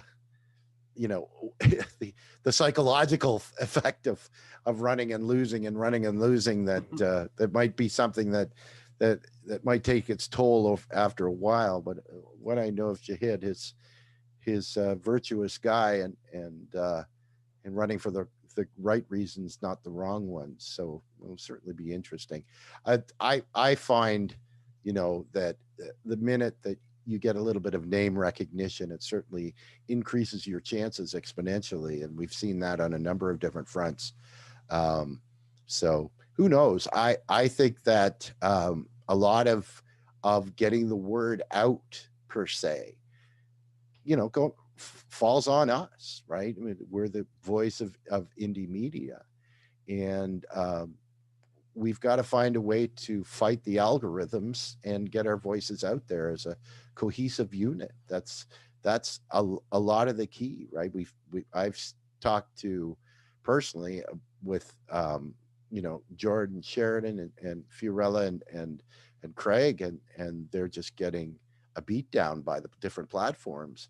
And so there has to be solution to that, and I think that includes us banding together and with it, maybe not a single voice, but at least a cohesive message and moving forward in that way, because it's otherwise we're spinning our wheels, right? Yes. Definitely. Now, Indeed. can you tell everybody who's watching a little bit, so they can get to know you as a moderator, a little bit about yourself, your involvement in independent media, something about yourself as well, and let's go to that. Sure. Well, I'm a retired electrician of all things, and I worked my worked 30 years in an automotive plant in central Ontario in Canada. And I retired in 2017. I've also been a musician, so I've been a performer for quite a number of years as well. So stepping into this role, although I wouldn't say it was easy, at least I was used to, performing on a certain level in this space. My start was kind of maybe a little bit behind, but fairly similar to Joe's start at Real Progressives, and doing some graphics designing and some editing of audio and video stuff. And I've been the executive producer of a podcast called Macro and Cheese for 2.5 years. And so kind of translated that into an understanding of MMT, and as I call it, economics by osmosis, editing the podcasts of the likes of Mr. Warren Mosler and L. Randall Ray and Pavlina Chernova and Stephanie and Fadl Kaboub and certainly the biggest advocates in the MMT community. And so I've taken that and kind of run with it. I've translated that to Carrie and my show, Hair of the Dog, that we do in syndication now, and I call it the certainly MMT friendly, right? I'm not going to preach it to you, but don't you dare ask me how you're going to pay for it. And so, it's by the way, I did have the right answer to the last segment, Joe, that if you want to fund healthcare, you got to turn to the currency issuer, not the currency user. Of course. Right. How are you going to pay for that? California may get away with it for a while, but you're pretty much screwed if you think North Dakota or Montana is going to be able to do a state-run free healthcare system. Yeah, right. So you really don't have a choice for the states unless the federal government is providing the money. Exactly. If the federal government is funding, then you might be able to afford to have some states say, well, we're not going to go this way, or we're not going to go that way. Exactly. Well, as I asked Rohan Gray, said, like, if you guys are going to mint a couple of $1 trillion platinum coins, I mean, if you're going to make 2, can you make 3? I mean, I've got big pockets. Yeah, my own prescription is not to fool around and just do the 100 T coin. Yeah. In the first place. I mean, after all, they can't spend it until Congress appropriates it anyway. Yeah. If you just sit there, we'll just keystroke the money, Joe, and we'll let the Treasury and the Fed fight it out for themselves. Absolutely. Every time they want to finance something, somebody goes into the executive lounge in the Fed and pulls the cushions out of the couch and somehow finds $2 trillion in coins. Right. So that's a big couch. It's a big vault. Yeah, absolutely. There's a lot of stuff in it. As Warren would say, or Randy Ray would say, as long as there's one guy with one finger in the Federal Reserve that can keystroke the money. That's all we need. Yeah. So anyways, yeah. So I'm very much looking forward to tomorrow. I must admit that I'm very new at the interview game. Carrie asked me to be her sidekick for Hair of the Dog, a year ago. And I said, as long as, find somebody who's good to replace me. And, in a way that I was going to hold seats while the important people went to the bathroom during the awards show. And it ended up that I enjoyed what I was doing and said, okay, well, maybe I'll stick around, do it a little bit longer. It's been a blast. And it's a little bit of nerves, but I'm really looking forward to it. And I think once we get started, that's that we've got some amazing people that can actually suggest some solutions. And as long as we have enough ears to listen to it, then I think we're in good shape. So, Oh yeah, this panel looks great. I really appreciate it, KRTD and the whole crew inviting me to do this. It's was actually thrilled when Carrie told me that was asked to be a host. So hopefully I don't screw up too bad. Oh, Definitely. you won't. Don't I worry. have to go on camera the next day and apologize like a Republican governor. Yeah. This is all of us doing it together. This is KRTD. This is Independent Left. This is Joe Firestone with his advisement, and this is Hair Up the Dog. All of us together putting Yes. on this great show. Oh, and I think it's going to be amazing. And, I think I'm hoping that this is the start of a number of these, right? Because if we can keep a dialogue open between us, there's a lot of big names here that have a large audience, right? If we can intermix our audiences together, we can start to actually make a difference. And Definitely. that makes all the difference, right? Yeah, if we can have a solution summit every 90 days, And that's the goal. it's Absolutely. really going to have tremendous impact. And then I'm looking forward to the after party where we can get into some different solutions. Well, I'm in Canada, so we don't have as much vaccine here. So I've been, taking a weekly tequila shot. Yeah, much better than the Moderna or the Pfizer. So, my opinion. Sure. All right. So thanks for coming on. Thanks everybody for tuning in, and we will see you tomorrow at the U.S. Solution Summit, 1 p.m. Pacific, 4 p.m. Eastern. And if you're in another time zone, figure it out yourself. Okay, it was great to meet you, Andy. Yes. Oh, wait, actually, we forgot. We have one more guest. Oops. Oh, no. So, Reef. That's right, Reef. Don't worry, Reef. It's the best for last. Don't worry, Andy. I'm just the man behind the curtain. With a good light show. All right. All right, well, get me the hell out of here. It was nice to meet you, Joe. I'll see you all tomorrow. Looking forward to it. Bye-bye. Take care. All right. Oh, oops.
All right, everybody, we're back for you with our final interview. This with Reeve Freeland. He's hardly done anything for the summit. No, I'm just kidding. He's gonna be moderating a couple of panels. He's doing all the production for 5 hours straight. 5 hours. Yep. Not that much he's doing. Not that so, I've been counting the minutes at all, So, So- not to mention all the late night hours me and Indy Left have put into this to make sure that this is running the way it should run with these kind Now, of those of things. us at KRTD have hardly been doing anything. There's really nothing to this event.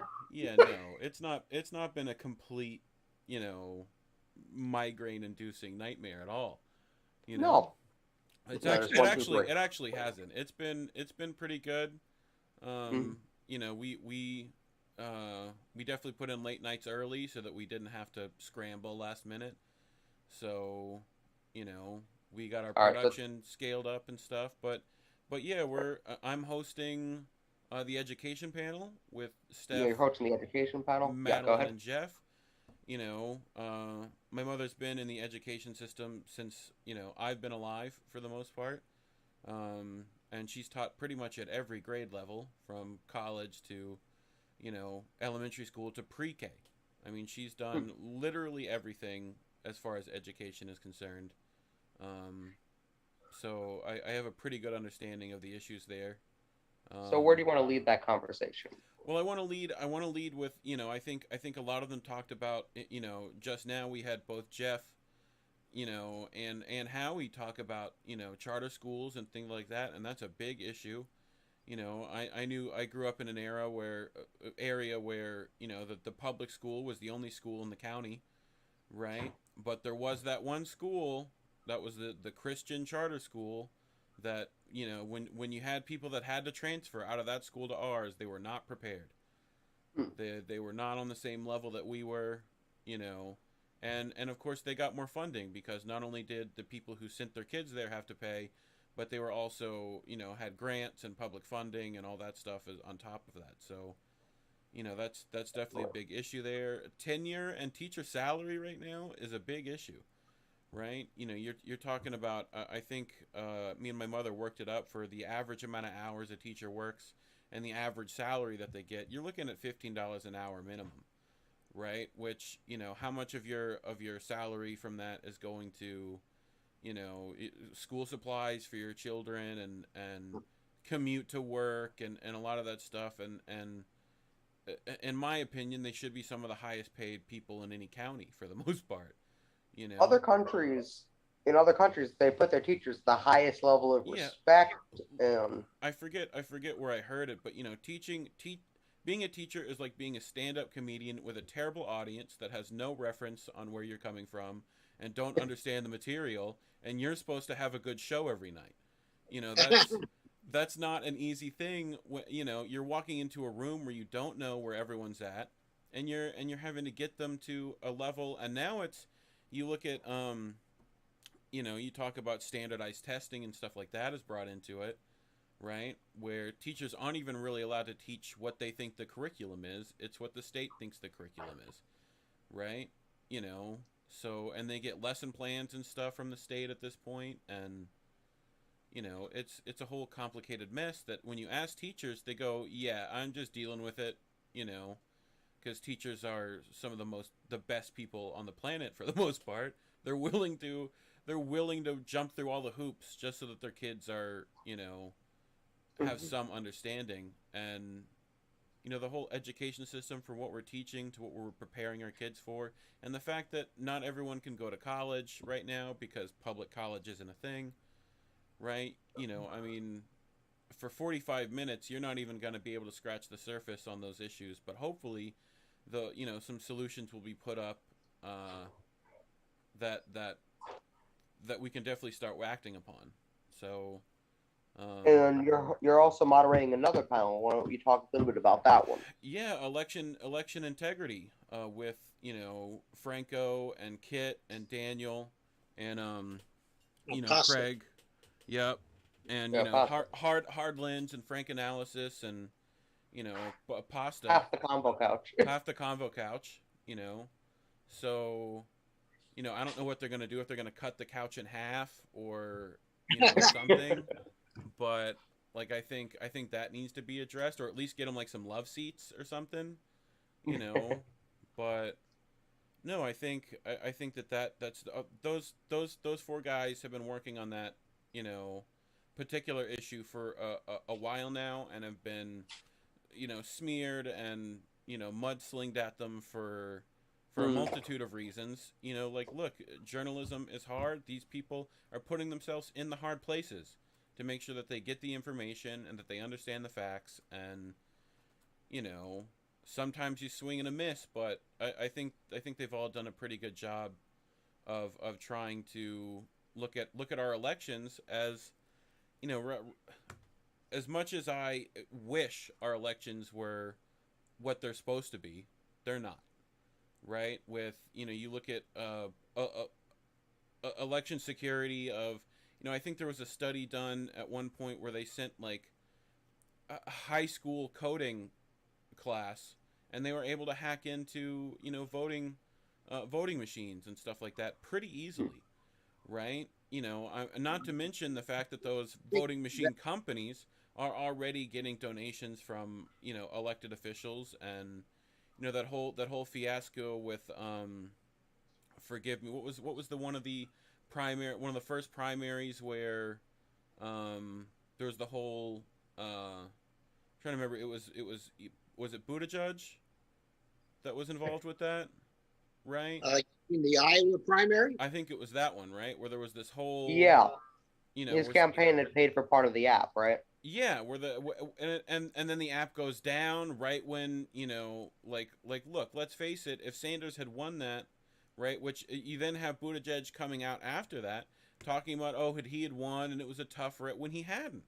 The other thing is, they stole that race. Whoever wins the first election, they're supposed to get, the press is supposed to cover them. It's supposed to be a whole big deal. They kind of stole that from Bernie, from getting that momentum that would have come from Iowa. They, and this stole that. And this feeds into, rank. They moved to New Hampshire, and though Bernie won, in New Hampshire, when you looked at a comparison of the exit polling there to the actual vote distribution, occurred in the end, there were major discrepancies between the two. And those discrepancies were correlated to districts in which certain voting machines existed. Yeah.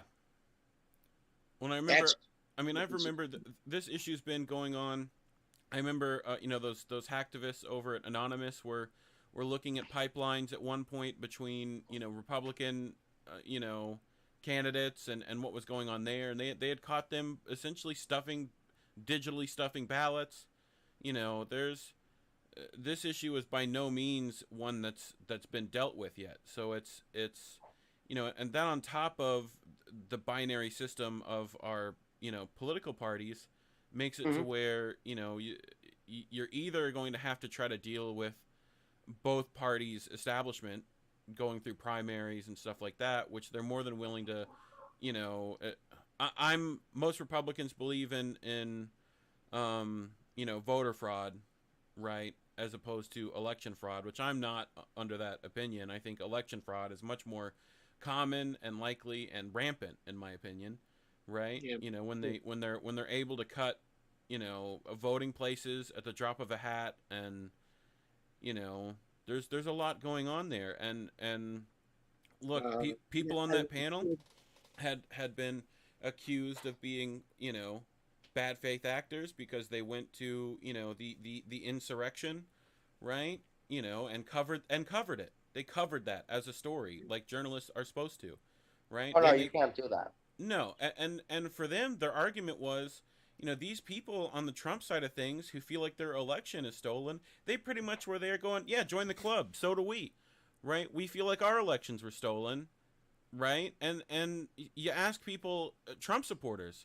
about Bernie Sanders, and most of them will tell you, yeah, he got cheated out of this, right? And he's still, even through that election tampering, was at what % of the vote both times?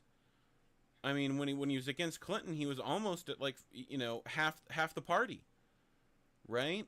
So, you know, I think Well, it's everybody under. It was mostly 45 and younger went for yeah, Bernie. right. But I mean, Those are the margins. it was definitely percentage wise, he was looking at 40 some percent, Mm-hmm. you know. Yeah, it was like 43% of the delegates. And that's if you believe those numbers. Right. That's if you believe those numbers. Right.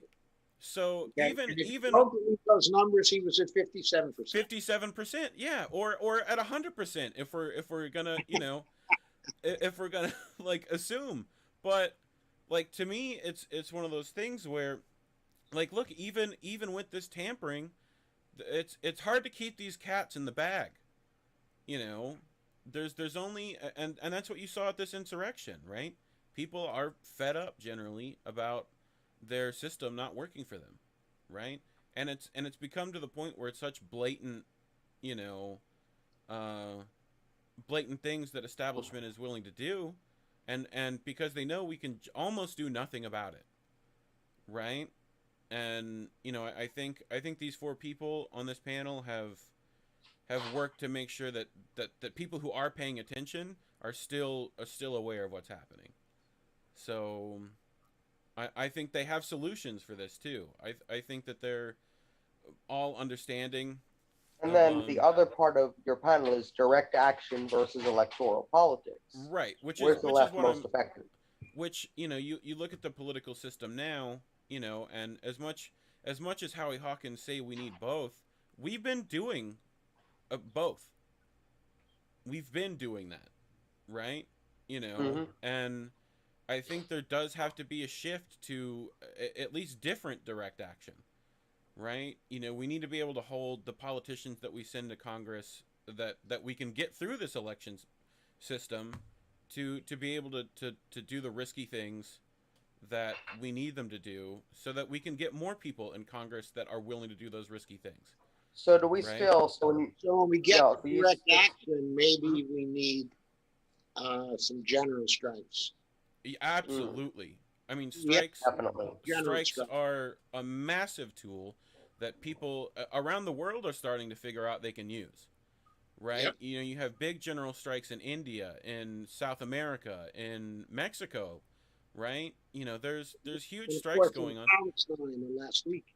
Right, but you wouldn't know about those things unless you were either in those countries dealing with it, or the ones here in the United States. What strike, you know, got mainstream coverage in the last like 3 years, 4 years, then some? You got to go back 40 years. You got to go back till, you know, Cronkite is going to take off his glasses to tell you, right? You know, and like, I don't know what happened to those journalists, but you know, strikes are such a big thing for workers, you know, as well as stronger unions, things like that, right? You know, I mean, there's been, it's just, for me, that the direct action thing, as far as you know, we definitely have to start working outside of electoral politics, because we can't trust these idols that the left want to idealize. So, in your mind, do we still keep running Greens and other third parties and progressive Democrats in definitely. addition to Yeah. everything else that we're doing with the general strikes? And, you know, we and keep more- running the third Absolutely. But what we ought to do in terms of the general strikes, Yeah. the kinds of things, okay, that we ought to be demanding with respect to the general strikes, involve things like having audits of every single election, real audits, formal audits. Right. So they know by the people who unbiased. written Yep. by unbiased. We've got to insist. And then the other thing is, with election If integrity, those recounts work out in such a way that the winner doesn't win, Yep. then the winner gets out of office. Yeah. now the other thing is, why isn't the Green Party or the Libertarian Party or PSL invited to any of these audits, or for that matter, invited to look at the ballot counting? They ran candidates too, and they say, hey, we just got to have a Democrat and Republican here. Right. Howie Hawkins. That's one thing that we ought to demand also, okay, in the general strikes. Right. That all the people who are part of the election, any party, has to have a right to see the audit, Yeah. see the counting, and to observe. It's got to be open to all. There can be no preference for the major parties. And I think with the parties in general, you look at like, I feel like there should be more cooperation with these third parties, that make it to where, like if you're gonna run in the Democratic Party, right, because you feel like the Greens can't get you on the ballot, or MPP can't get you on the ballot, or whatever, right? Having these people be able to support you even in another party, and that you're able to actively work with them and say that you align with their belief system and their stuff, and you support their candidates, right, even though you're not in that party, and I'm sure So, libertarians are in that right too, that on issues we're together there, right, on a lot of so issues. in your world, let's say Ro Khanna could endorse a Madeleine Hoffman. Yeah, There'd be no problem with that. absolutely. Or vice versa, depends on how Ro wants to do stuff this week. But Right. Ro, if you're watching, figure it out. But Make that endorsement. yeah, just figure it out, bud. But it's one of those things where it's like, look, the left gets segmented so much because we're made to, right? And it's frustrating because the people we feel like are going to be firebrands to go in there don't, right? They don't go in there and stand for things like election integrity, or they don't take out incumbents what they get, entrenched people once they get there. They're not willing to support risky candidates, right? And they're definitely not willing to support outside their party, right? Which is frustrating, right? But I'm hoping that third party candidates going forward are willing to, bring those people Cross in. endorsements. Well, I think it's more of like, I get where the third parties are at too, right? Why support when they could be on your side, right? I mean, Why not? obviously, yeah. I mean, that's I agree with that too. So it's a situation where the whole system is set up for them not to be able to do what they need to. No, the thing, it costs me nothing if I'm running with the Green Party. Yeah. And there's a candidate with PSL or you want to support Tulsi because she's got an issue you like. Well, then you do that. Exactly. And the other thing is, even among third party cooperation, if I'm a member of the Greens and I see there's a great candidate in PSL, why can't I endorse them? For the election integrity stuff, I know that the Sanders campaign for a period of time during the 2016, I didn't see it as much in the recent primary, right? But they would have applications that you could go on and send information about how your caucus was going, or what specific things that you had seen that would make you question whether this integrity was there or whatever, right? There was some whistleblowing outlets for them to use, which is a big thing. And I live in Florida, right? Tim Canova has been dealing with this for a while now against Debbie Wasserman Schultz, right? When he can't even see his own ballots, right? Because they burned them. I don't know what they did with them. Oh yeah, they stole the election from him twice. Twice, right? And what is he supposed to do about it? He did what he's supposed to do. He did all the right things. I mean, he's already suing them, I think there's litigation already there.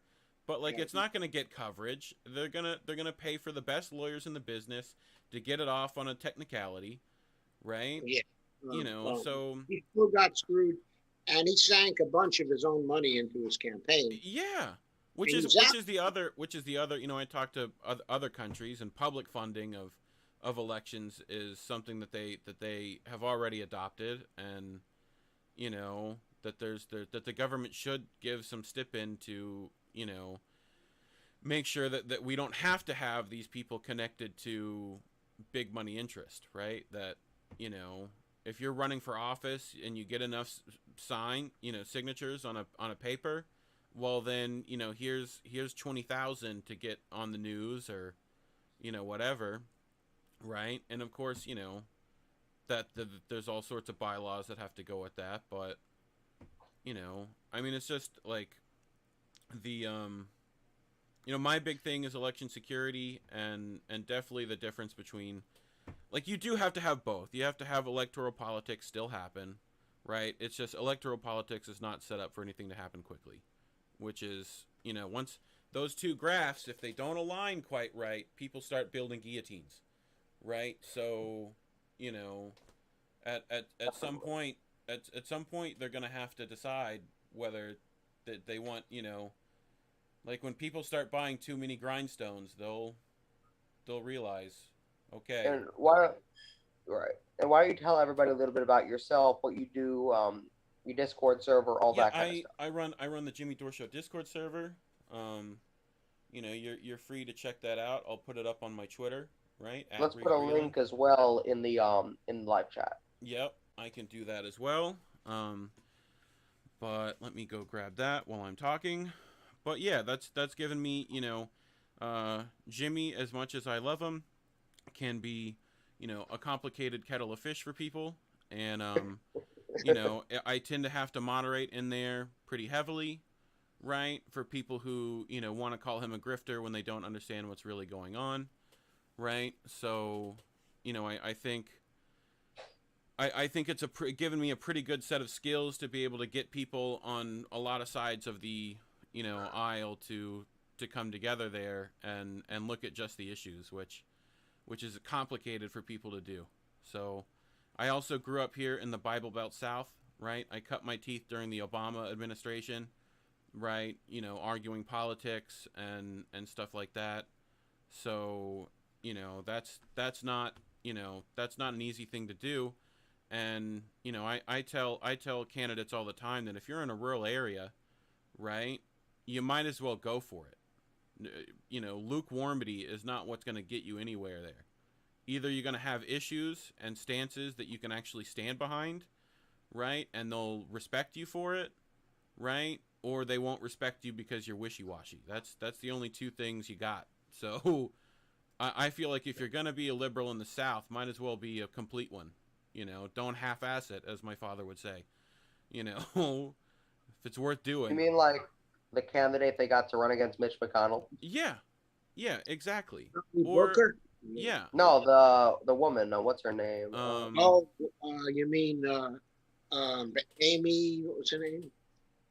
I want to say Johnston, but I don't think I know who you're talking about. No. Yeah, But she both know what I'm pretended, talking about. She was the Air Force Yeah. queen. Right. and she had pretended to be a progressive when she ran in the House, and then she did this, and then she ran as a pro-Trump Democrat. It was really weird. Yeah, she's weird. So and that's my point, was that if I had done that back then, it wouldn't have gone. You know, I was called everything in the book, from a socialist to a commie to a whatever. But at the end of the day, I would give them arguments that they couldn't argue with. They would just have to ad hominem me, and that was about it. And now most of those same people, when you look at Fox looking at issues, their own polls, you get Republicans with 60% approval rating of Medicare for all, right? You get Republicans at like 70 to 80% approval of legalization of marijuana, right? You know, whereas during those Obama years, that wouldn't have happened. You wouldn't have got Amy them to move McGrath. on that issue. No. Yes, Amy McGrath, that's right. Yeah, so you know, I think now you look at issue by issue basis, right? American politics is extremely left wing, you know. So, but you know, I mean, you know, that and like religion in the Bible Belt South is a whole nother kettle of fish that involves religion and politics and evangelical support, and you know, there's a lot of complicated stuff there that you'd had to maneuver around and be careful around. And you know, I lived in towns where, you know, if you didn't go to that First Baptist church on Sunday, something was wrong with you, right? And Right. I didn't go, so obviously something was wrong with me. So, you know, but Definitely. And we not do that I have didn't to, not that I didn't go to youth group and get pizza and Mountain Dew when they offered, but you know, but yeah, we I do mean, gotta wrap up here, but yes, sir. So, but I'm super excited for this event. I think it's a big lineup, and I'm super excited about who's going to be here. And I want, I love these kind of conversations with people who think like I do, right? And it's a lot of times it feels like you're the man on the island alone in with these political thoughts, right? So being able to come together with people who at least are on the same page with you, and it's a good thing. Definitely. So, And you're not going to be alone tomorrow. no, sir. No, sir, not at all. No, we're gonna have All quite a few guests, so feel free to come check it out. And but yeah, I think that's us signing off, right? All right. Thanks everybody for tuning in. Thanks Joe for coming here to co-host tonight. Okay, my pleasure. All right, everybody. Bye-bye. Okay, take care, guys.